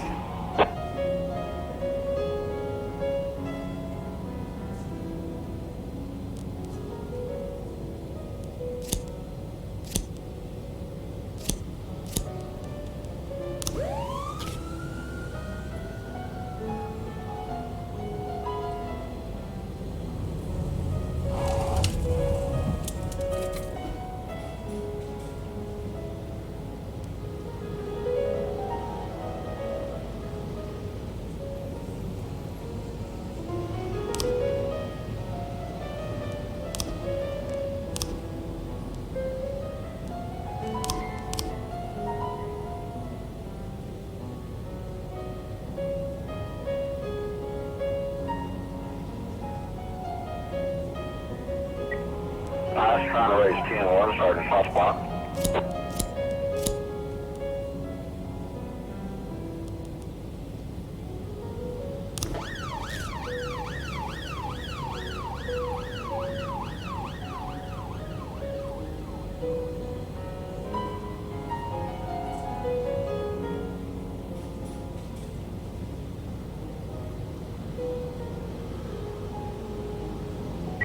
412A in progress.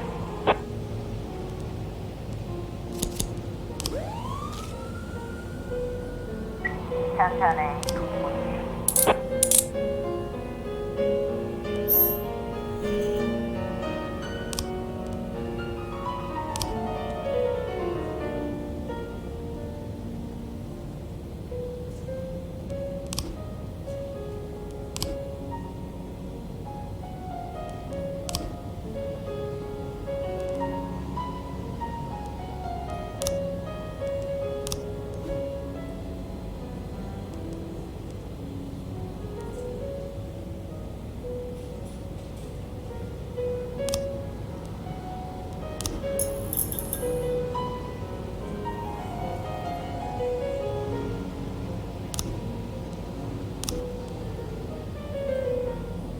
Looks like we have a situation here.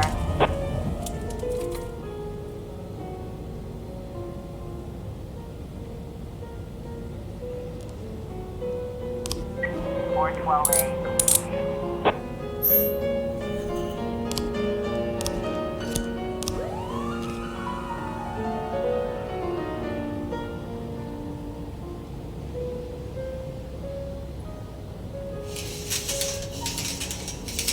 Nine ten C in progress.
11 complete.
Four 12A in progress.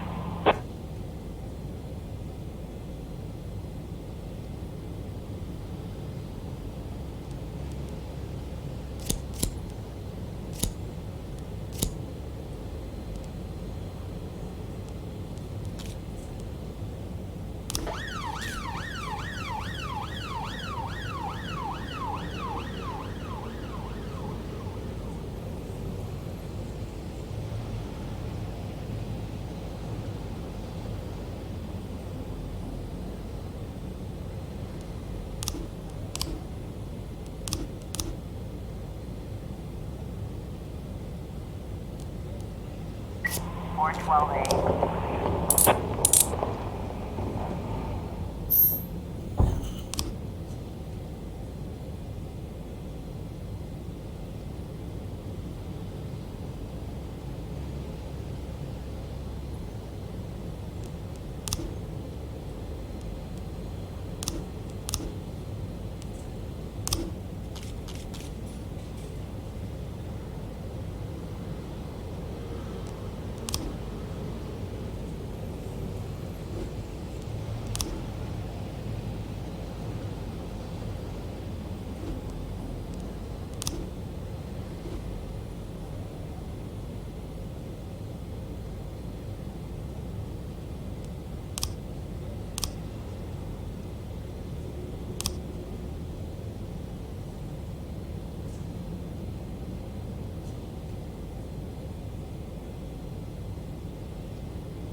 I was trying to raise TN1, Sergeant Hotspot.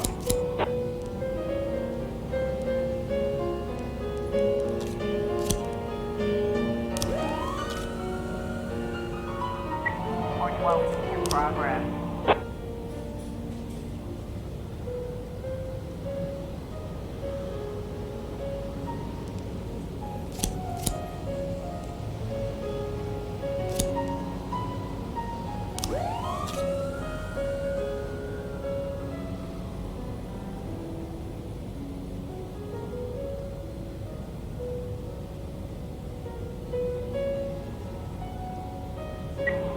Complete.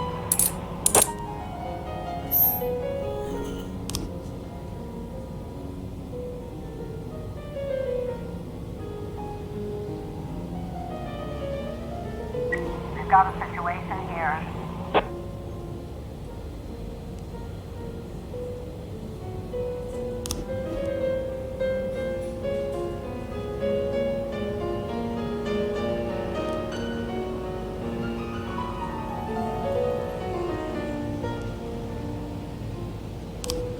Four 12.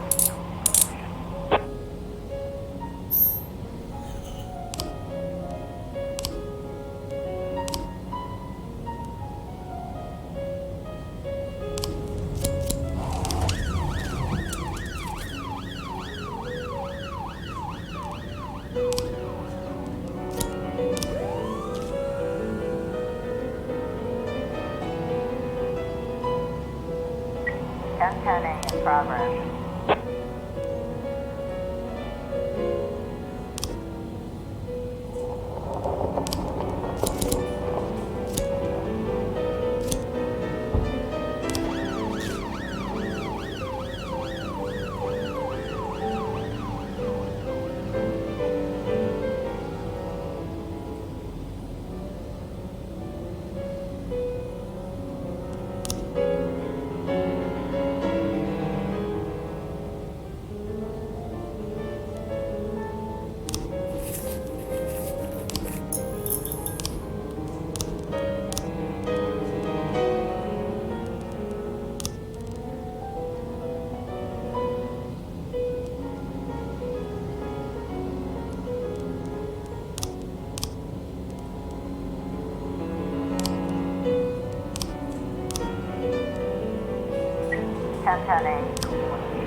In progress.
410A in progress.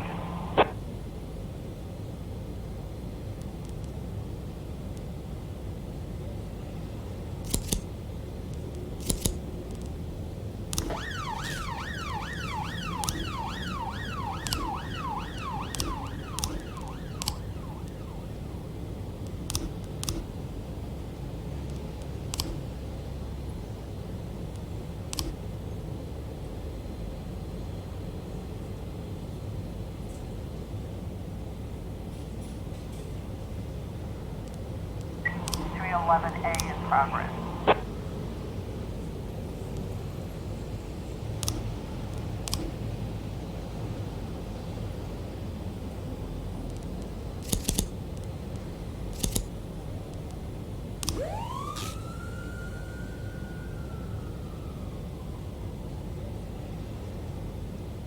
Officer on scene. Looks like we have a situation here.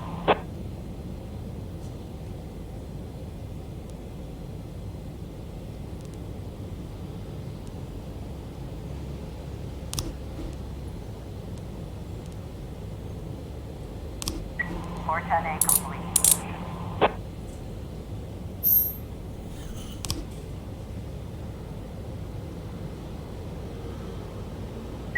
311A complete.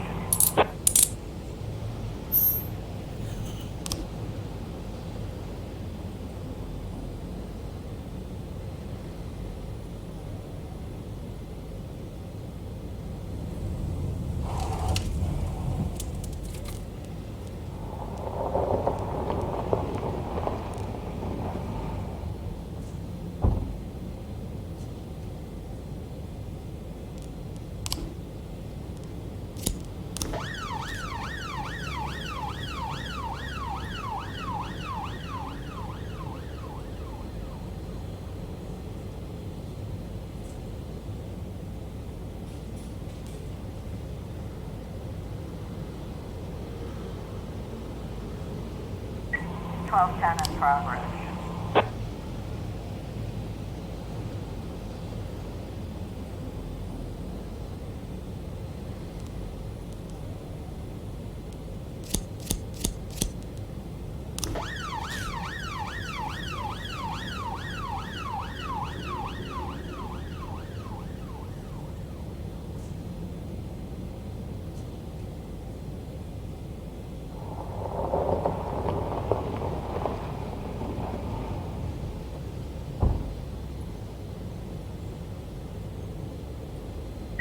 .1210 complete.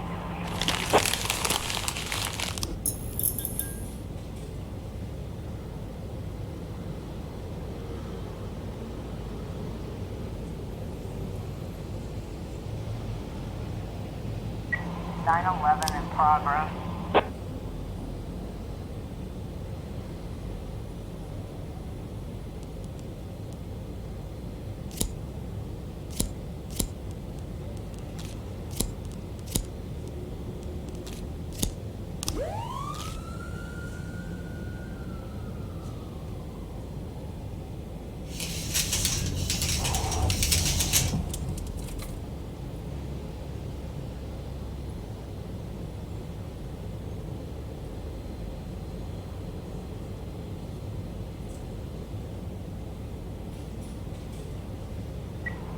I was trying to raise 10-1, Sergeant Hotspot.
911 complete.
.412A in progress.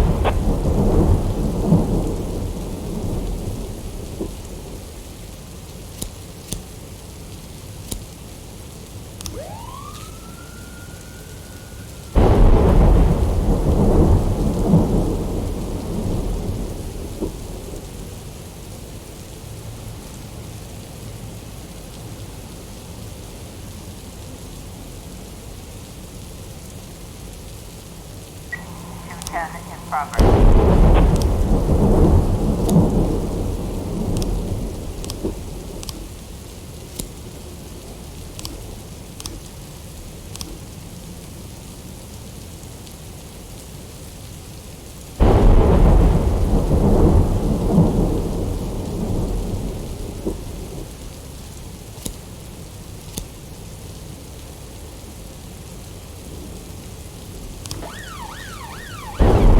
.412A.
progress.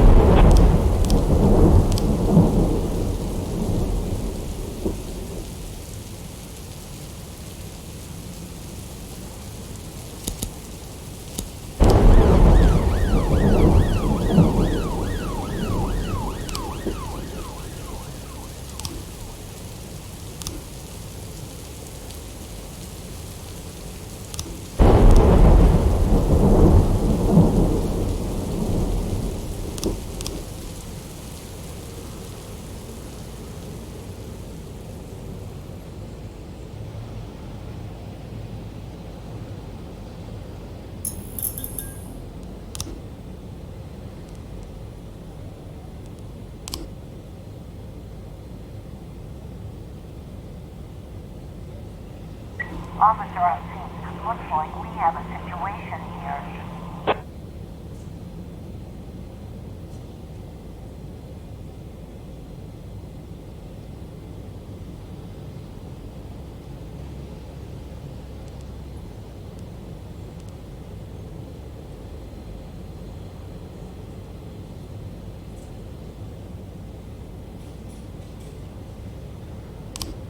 Nine 11.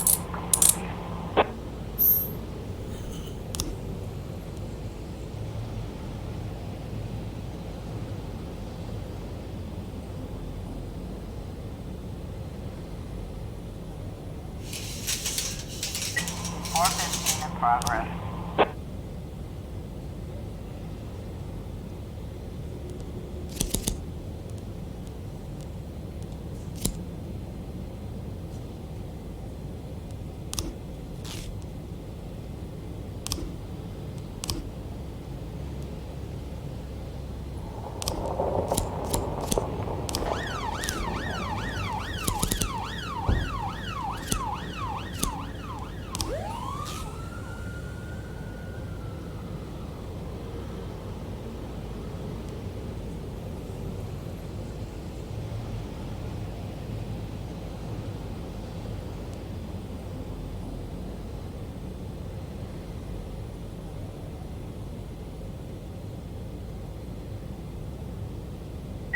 Four 15 complete.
411A in progress.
Looks like we have a situation here. 311A complete.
Progress.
Progress.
10 in progress.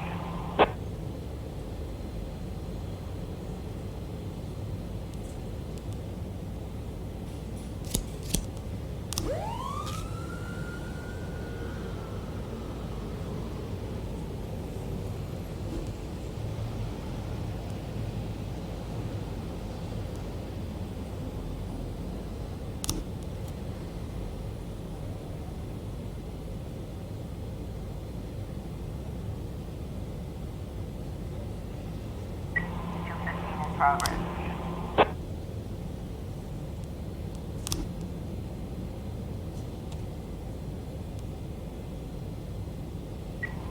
I was trying to raise 10-1, Sergeant Hotspot.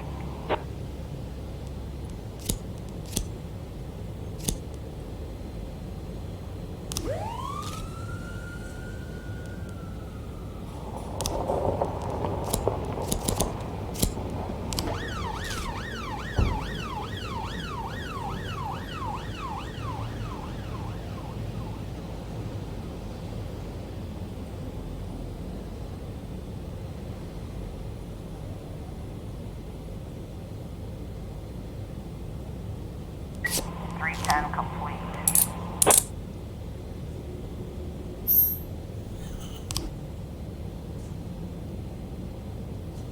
We've got a situation here.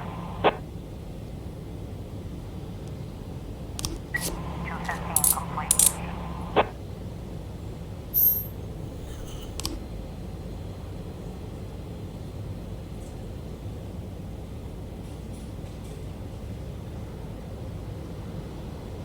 One 13B in progress.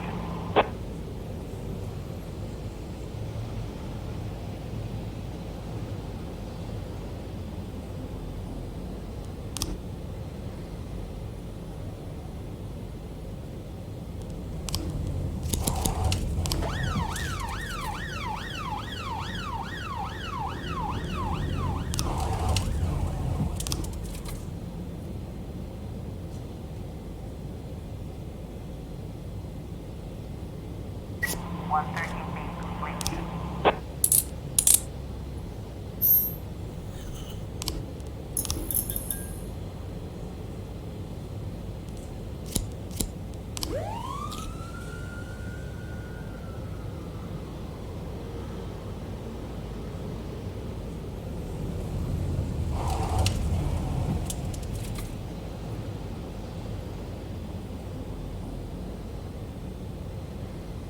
Two 11 in progress.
411 in progress.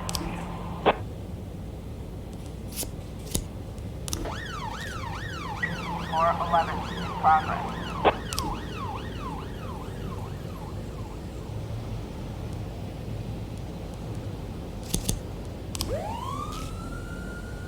411 in progress.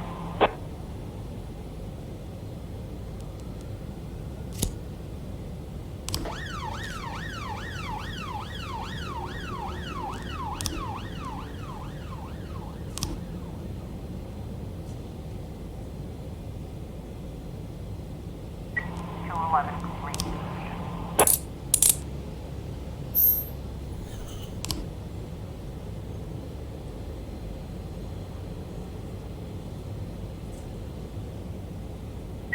411 complete.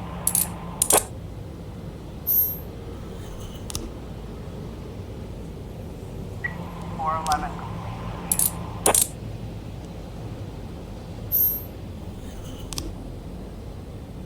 110B in progress.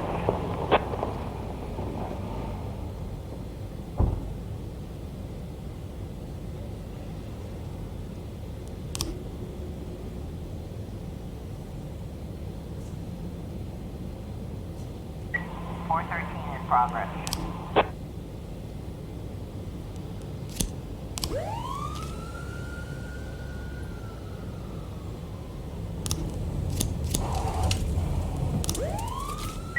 210 in progress.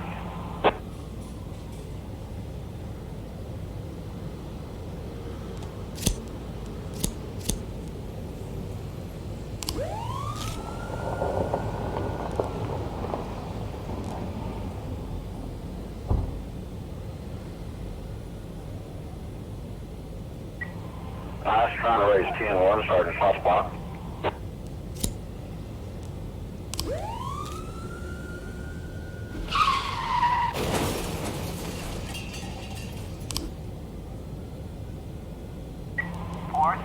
Completion. 210 complete.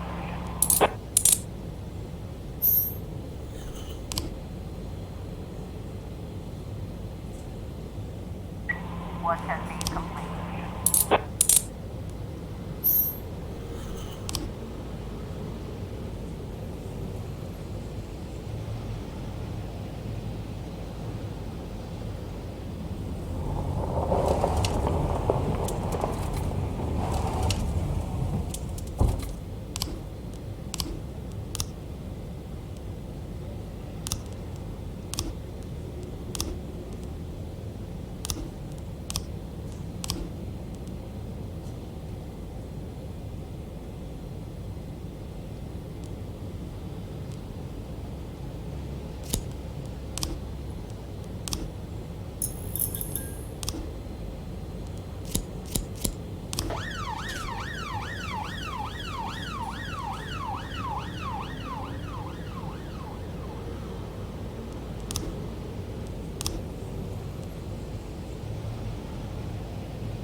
216 in progress.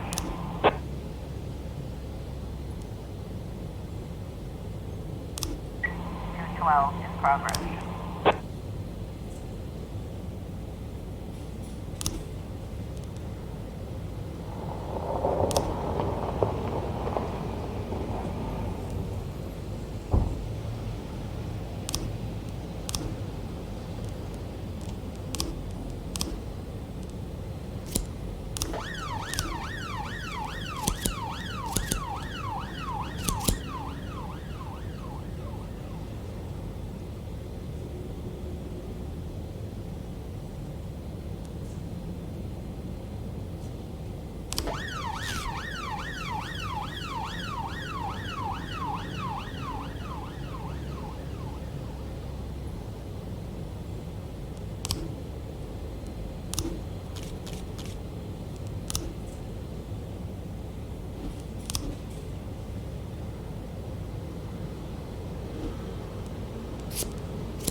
trying to raise 10-1, Sergeant Hotspot.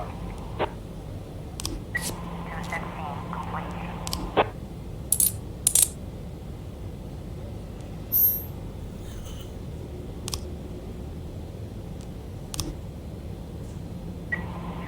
Complete.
Progress.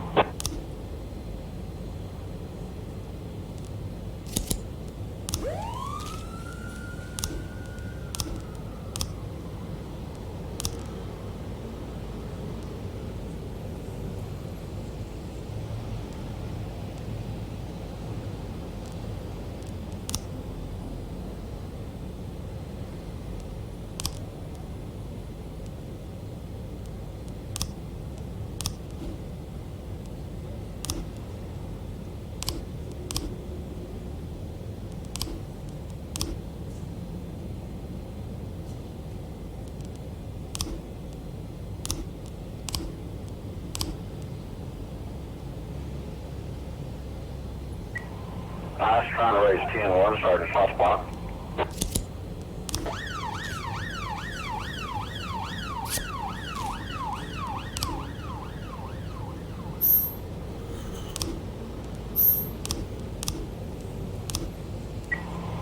In progress.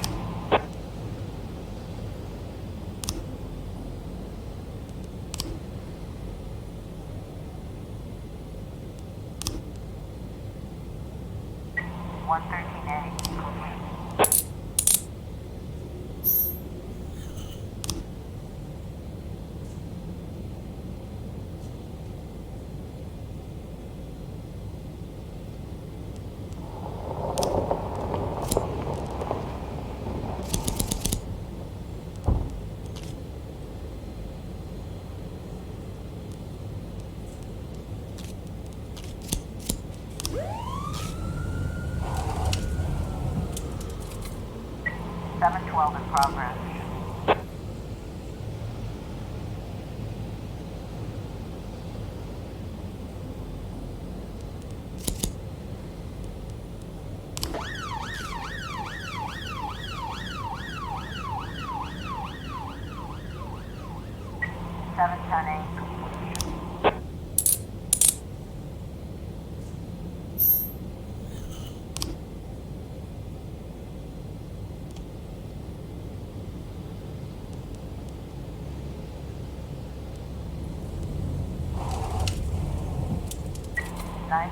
In progress.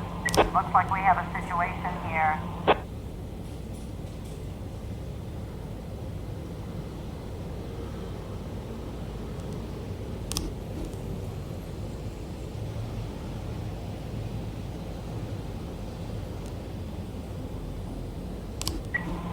Complete. 712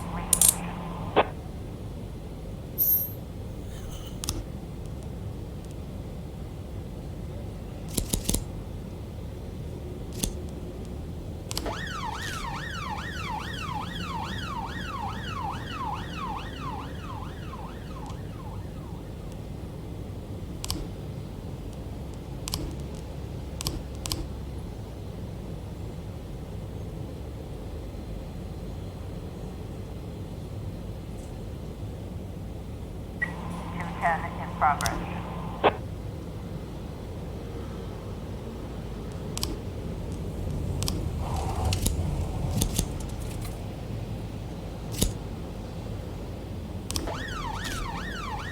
Nine testing complete.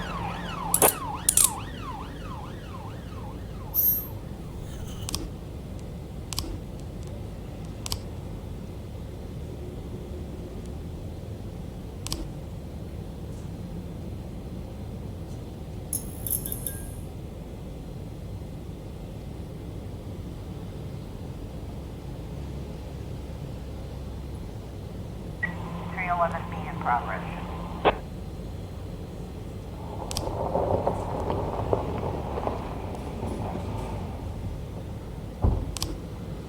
Officer on scene. Looks like we have a situation here.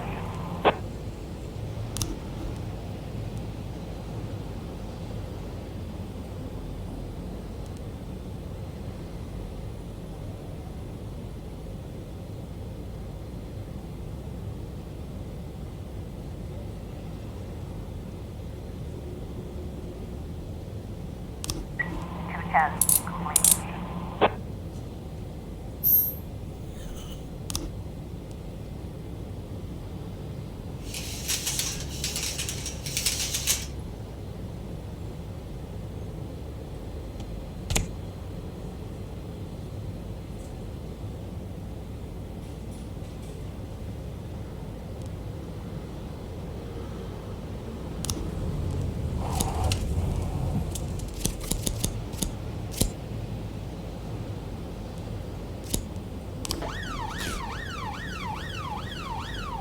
Four 12A in progress.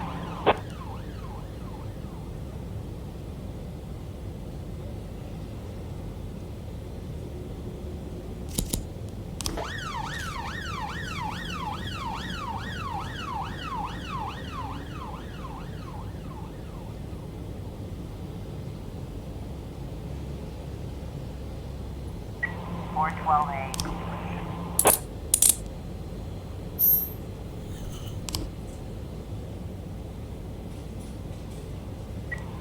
I was trying to raise 10-1, Sergeant Hotspot. 311B complete.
You know when a police chief really feels his power? When he hires and fires people? When he throws folks in jail? When he's bossing everyone around all morning? No, there's no power there. Just bureaucratic red tape. Like directing traffic. Not that it's all bad. No, I feel it the most when people come to me with accusations. Accusations happen outside the law. They don't need to be rational or supported by evidence. They don't petition justice in the careful words of legal formality. No, an accusation is a personal cry, full of resentment or envy, a defeated moan, or an angry howl. The accuser rarely imagines you'll share their resentment, their envy, their hatred. No, but they do imagine that your love of power is so strong that you'll leap to decide the fates of others, happy just to take someone's word for the facts. Businessmen accuse the gangsters blame our public figures denounce politicians, the politicians point to the businessmen. When it comes to accusation, there's only one rule. Don't aim too high. If you overestimate your own importance, then complaining can cost you your life. So choose the easier path. Exaggerate as far as you can, and try to make your plea sound as sad and pathetic as possible.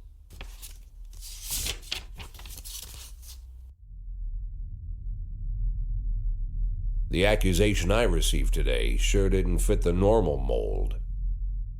After killing Vikas Varga and routing his supporters, Sand further strengthened his already powerful authority. Even a month ago, anyone coming out against Sand would sound like a lunatic with a death wish. Today, it's the same thing as suicide. But the letter I'm holding in my hands directly connects Henry Sand, lieutenant of the Sand Mafia family, to the reported death of successful banker John Pazzi. Henry has a daughter, Marianne, a dancer, and apparently it all started with her. One day, Marianne danced in the title role of a production of Giselle, and Henry, proud father that he is, brought the whole family to the premiere, along with some of the family's business partners. Among their guests was the young banker John Pazzi. He couldn't keep his eyes off Marianne, but she ended up brushing him off. In response, Pazzi ambushed her one night after rehearsal, pulled her into his limousine, and had his way with the poor girl. After that, gentleman that he was, he drove the girl home and threatened that if she told anyone what happened, her mother would get the same treatment. But her father still managed to shake the truth out of Marianne, and he decided to take his revenge. Of course, Henry knew he couldn't just go with his instincts and put a bullet in Pazzi in broad daylight. The rich bastard was too important for business, and Henry is neck deep in the family business, overseeing transportations for the Sand Mafia. He knew about every delivery delay, every car, and every shop. It was mostly thanks to Henry that the whole Sand operation rolls so smoothly. Henry has free access to all their off-book cars, and a tar-black motive.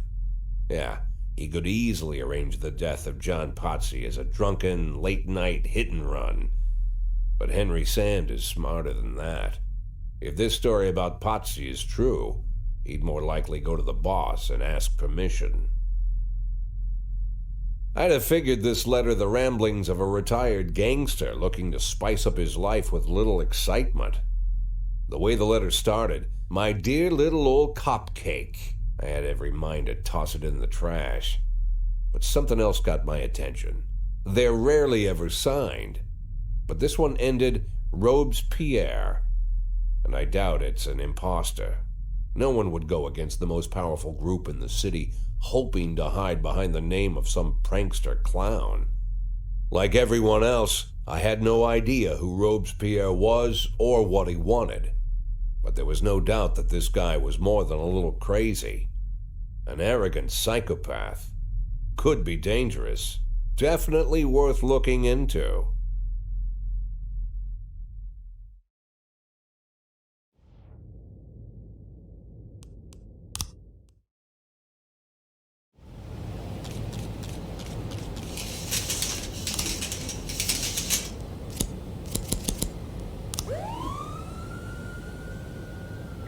Nine-ton B in progress.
Floor testing complete.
Oh, Jack, you always come back so late. What's wrong? Bad news? Good news, Jack. Laura is ready. Ready how? She's coming back? When? Not that fast, Jack. Laura's ready to talk. But if she's ready to talk, she's getting ready to come back. You just need to find the right words. You can find the right words, right, Jack? I'm not an idiot. I didn't ask for this, Jack. It's the middle of the night, and I'm alone on an old farm, 40 minutes away from anywhere, sat on a creaky porch, and now I'm getting snapped at. I came here so you could personally promise me that you'll be able to find the right words. So let's try again. You can find the right words, right, Jack? I can find the right words, Mrs. Markham. That's good to hear. Tomorrow night at 3 o'clock at the Octopus Restaurant. You know it? Yeah, but it's closed at night. Oh, I've arranged for them to be open. Don't be late. But don't come too early either.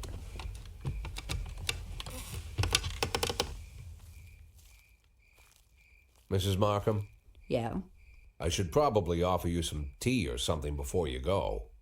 Do you have any tea? No. Good night, Jack.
A in progress.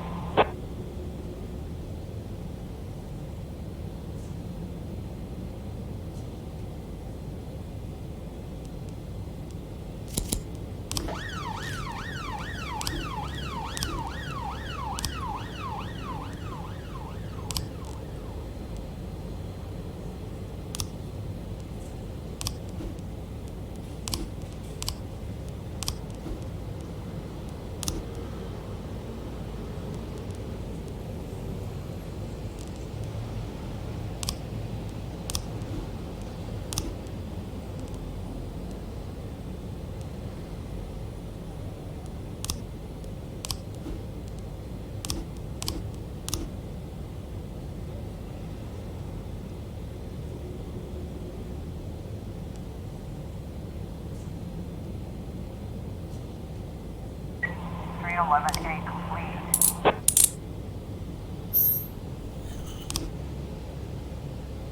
215 in progress.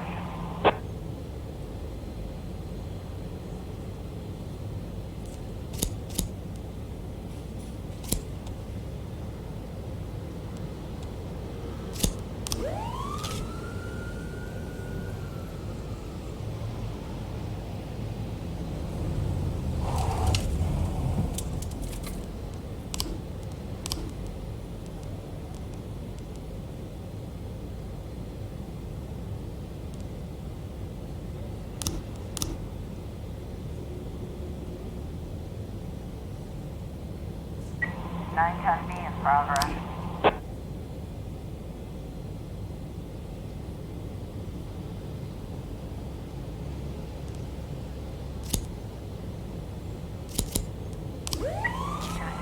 Complete.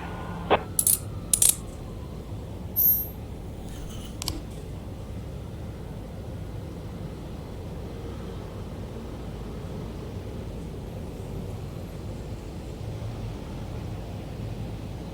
We've got a situation here.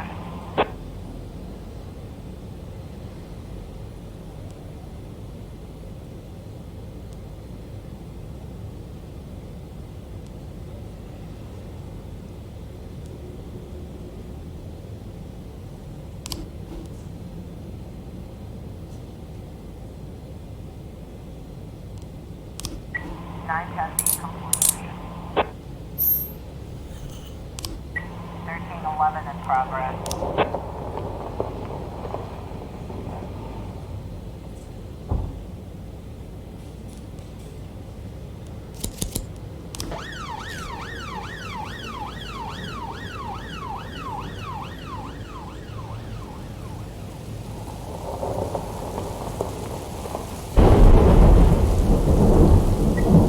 I was trying to raise 10-1, Sergeant Southpaw.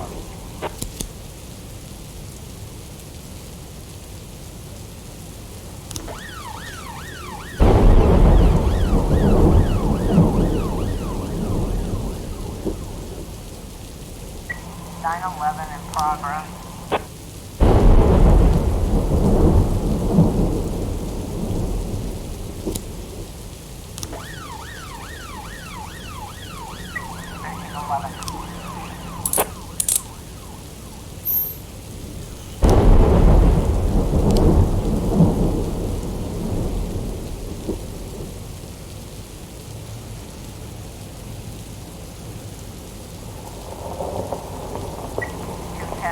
Progress.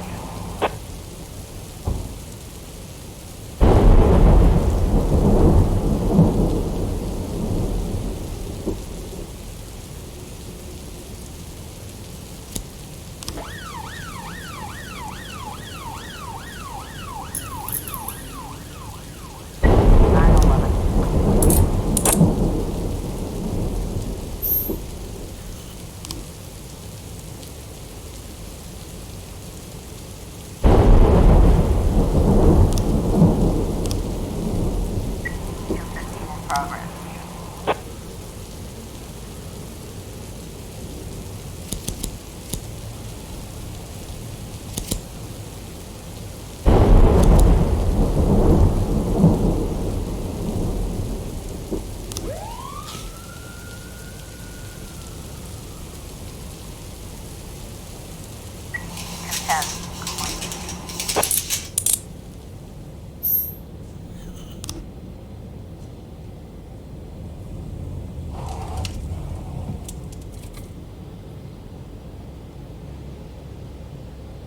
Officer on scene.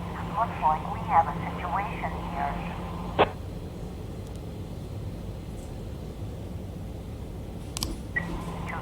Complete.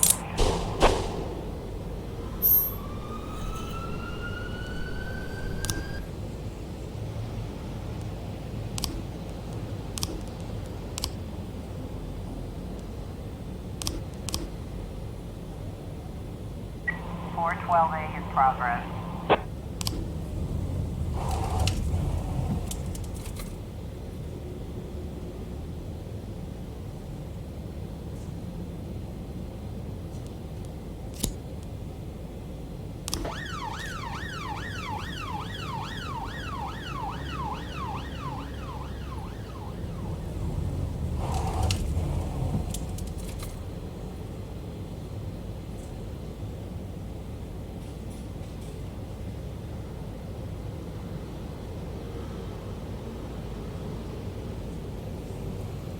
Four 12A.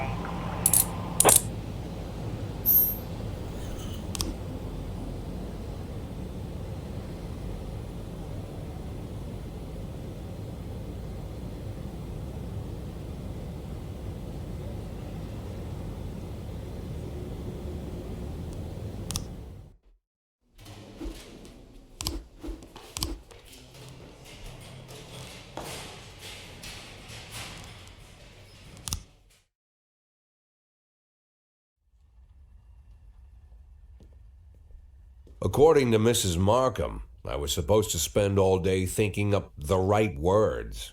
But to my surprise, I did my best work when I shut my head off. I didn't even want to think why Laura decided we'd meet at 3 o'clock in the morning, and in a restaurant we'd never gone to. I didn't know what to tell her, and something tells me she's no more ready for this meeting than I am. By nightfall, I finally stopped worrying. The right words would come when they were needed. And if they don't come at all, then so be it.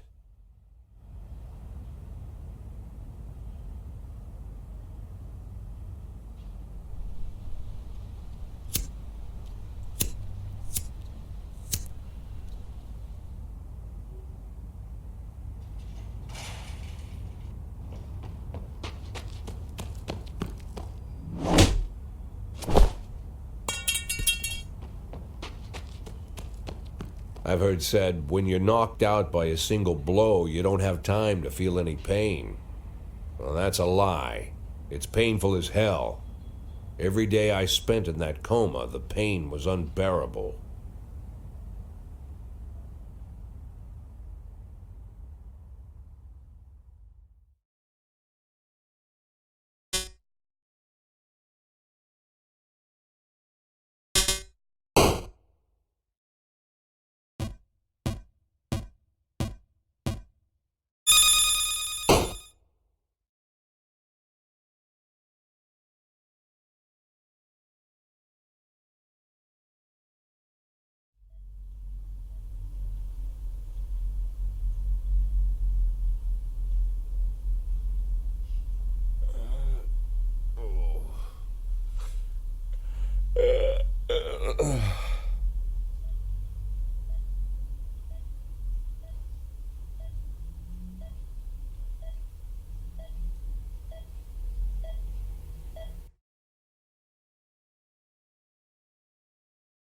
Yeah, I heard about that already.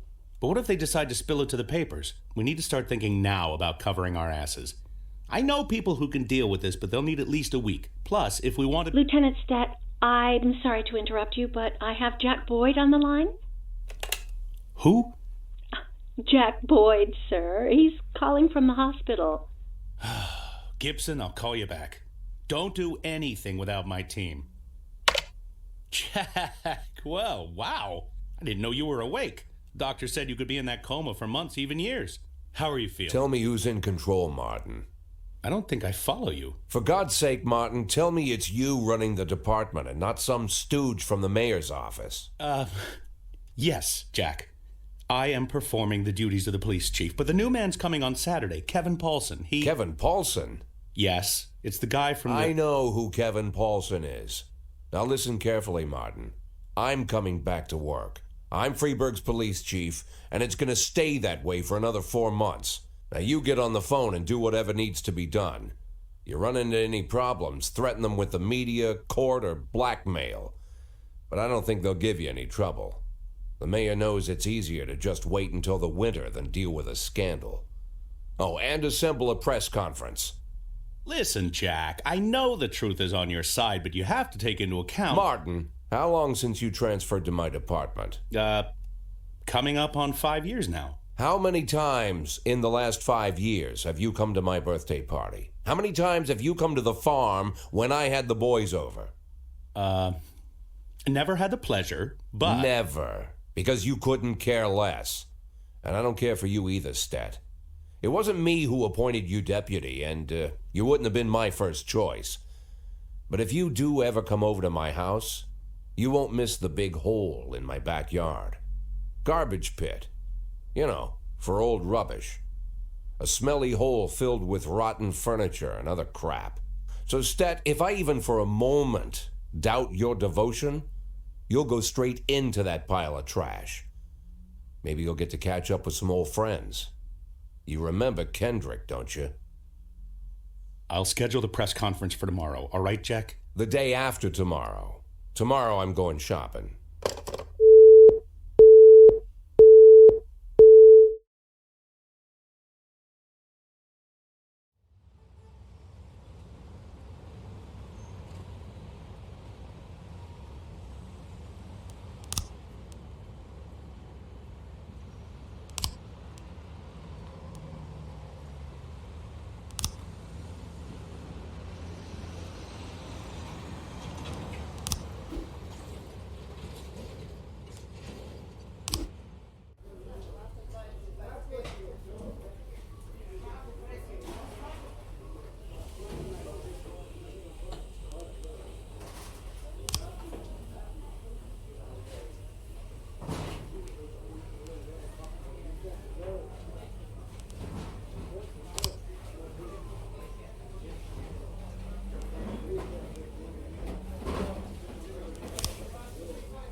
No, that would be too much.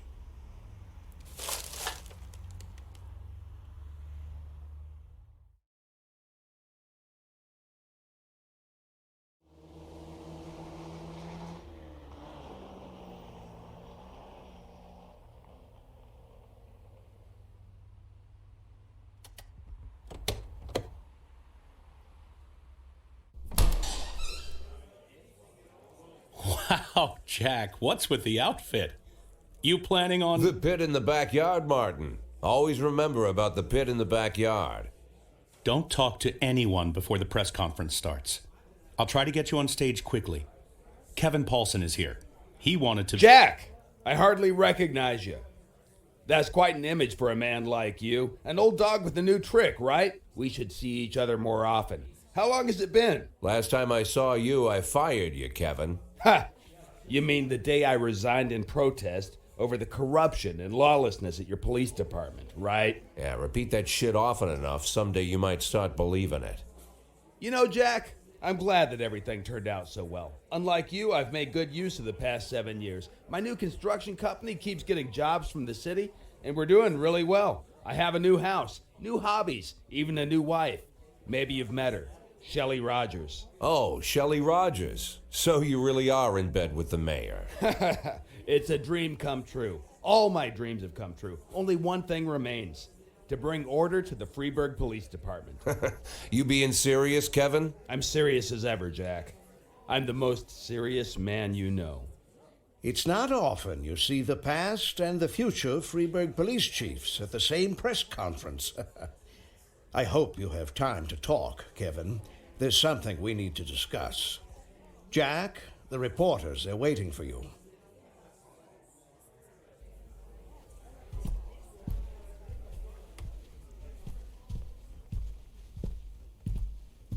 My retirement plan somehow just got turned into a circus. Fortunately, I'm pretty good at swallowing swords and jumping through burning hoops. They all seem to like it.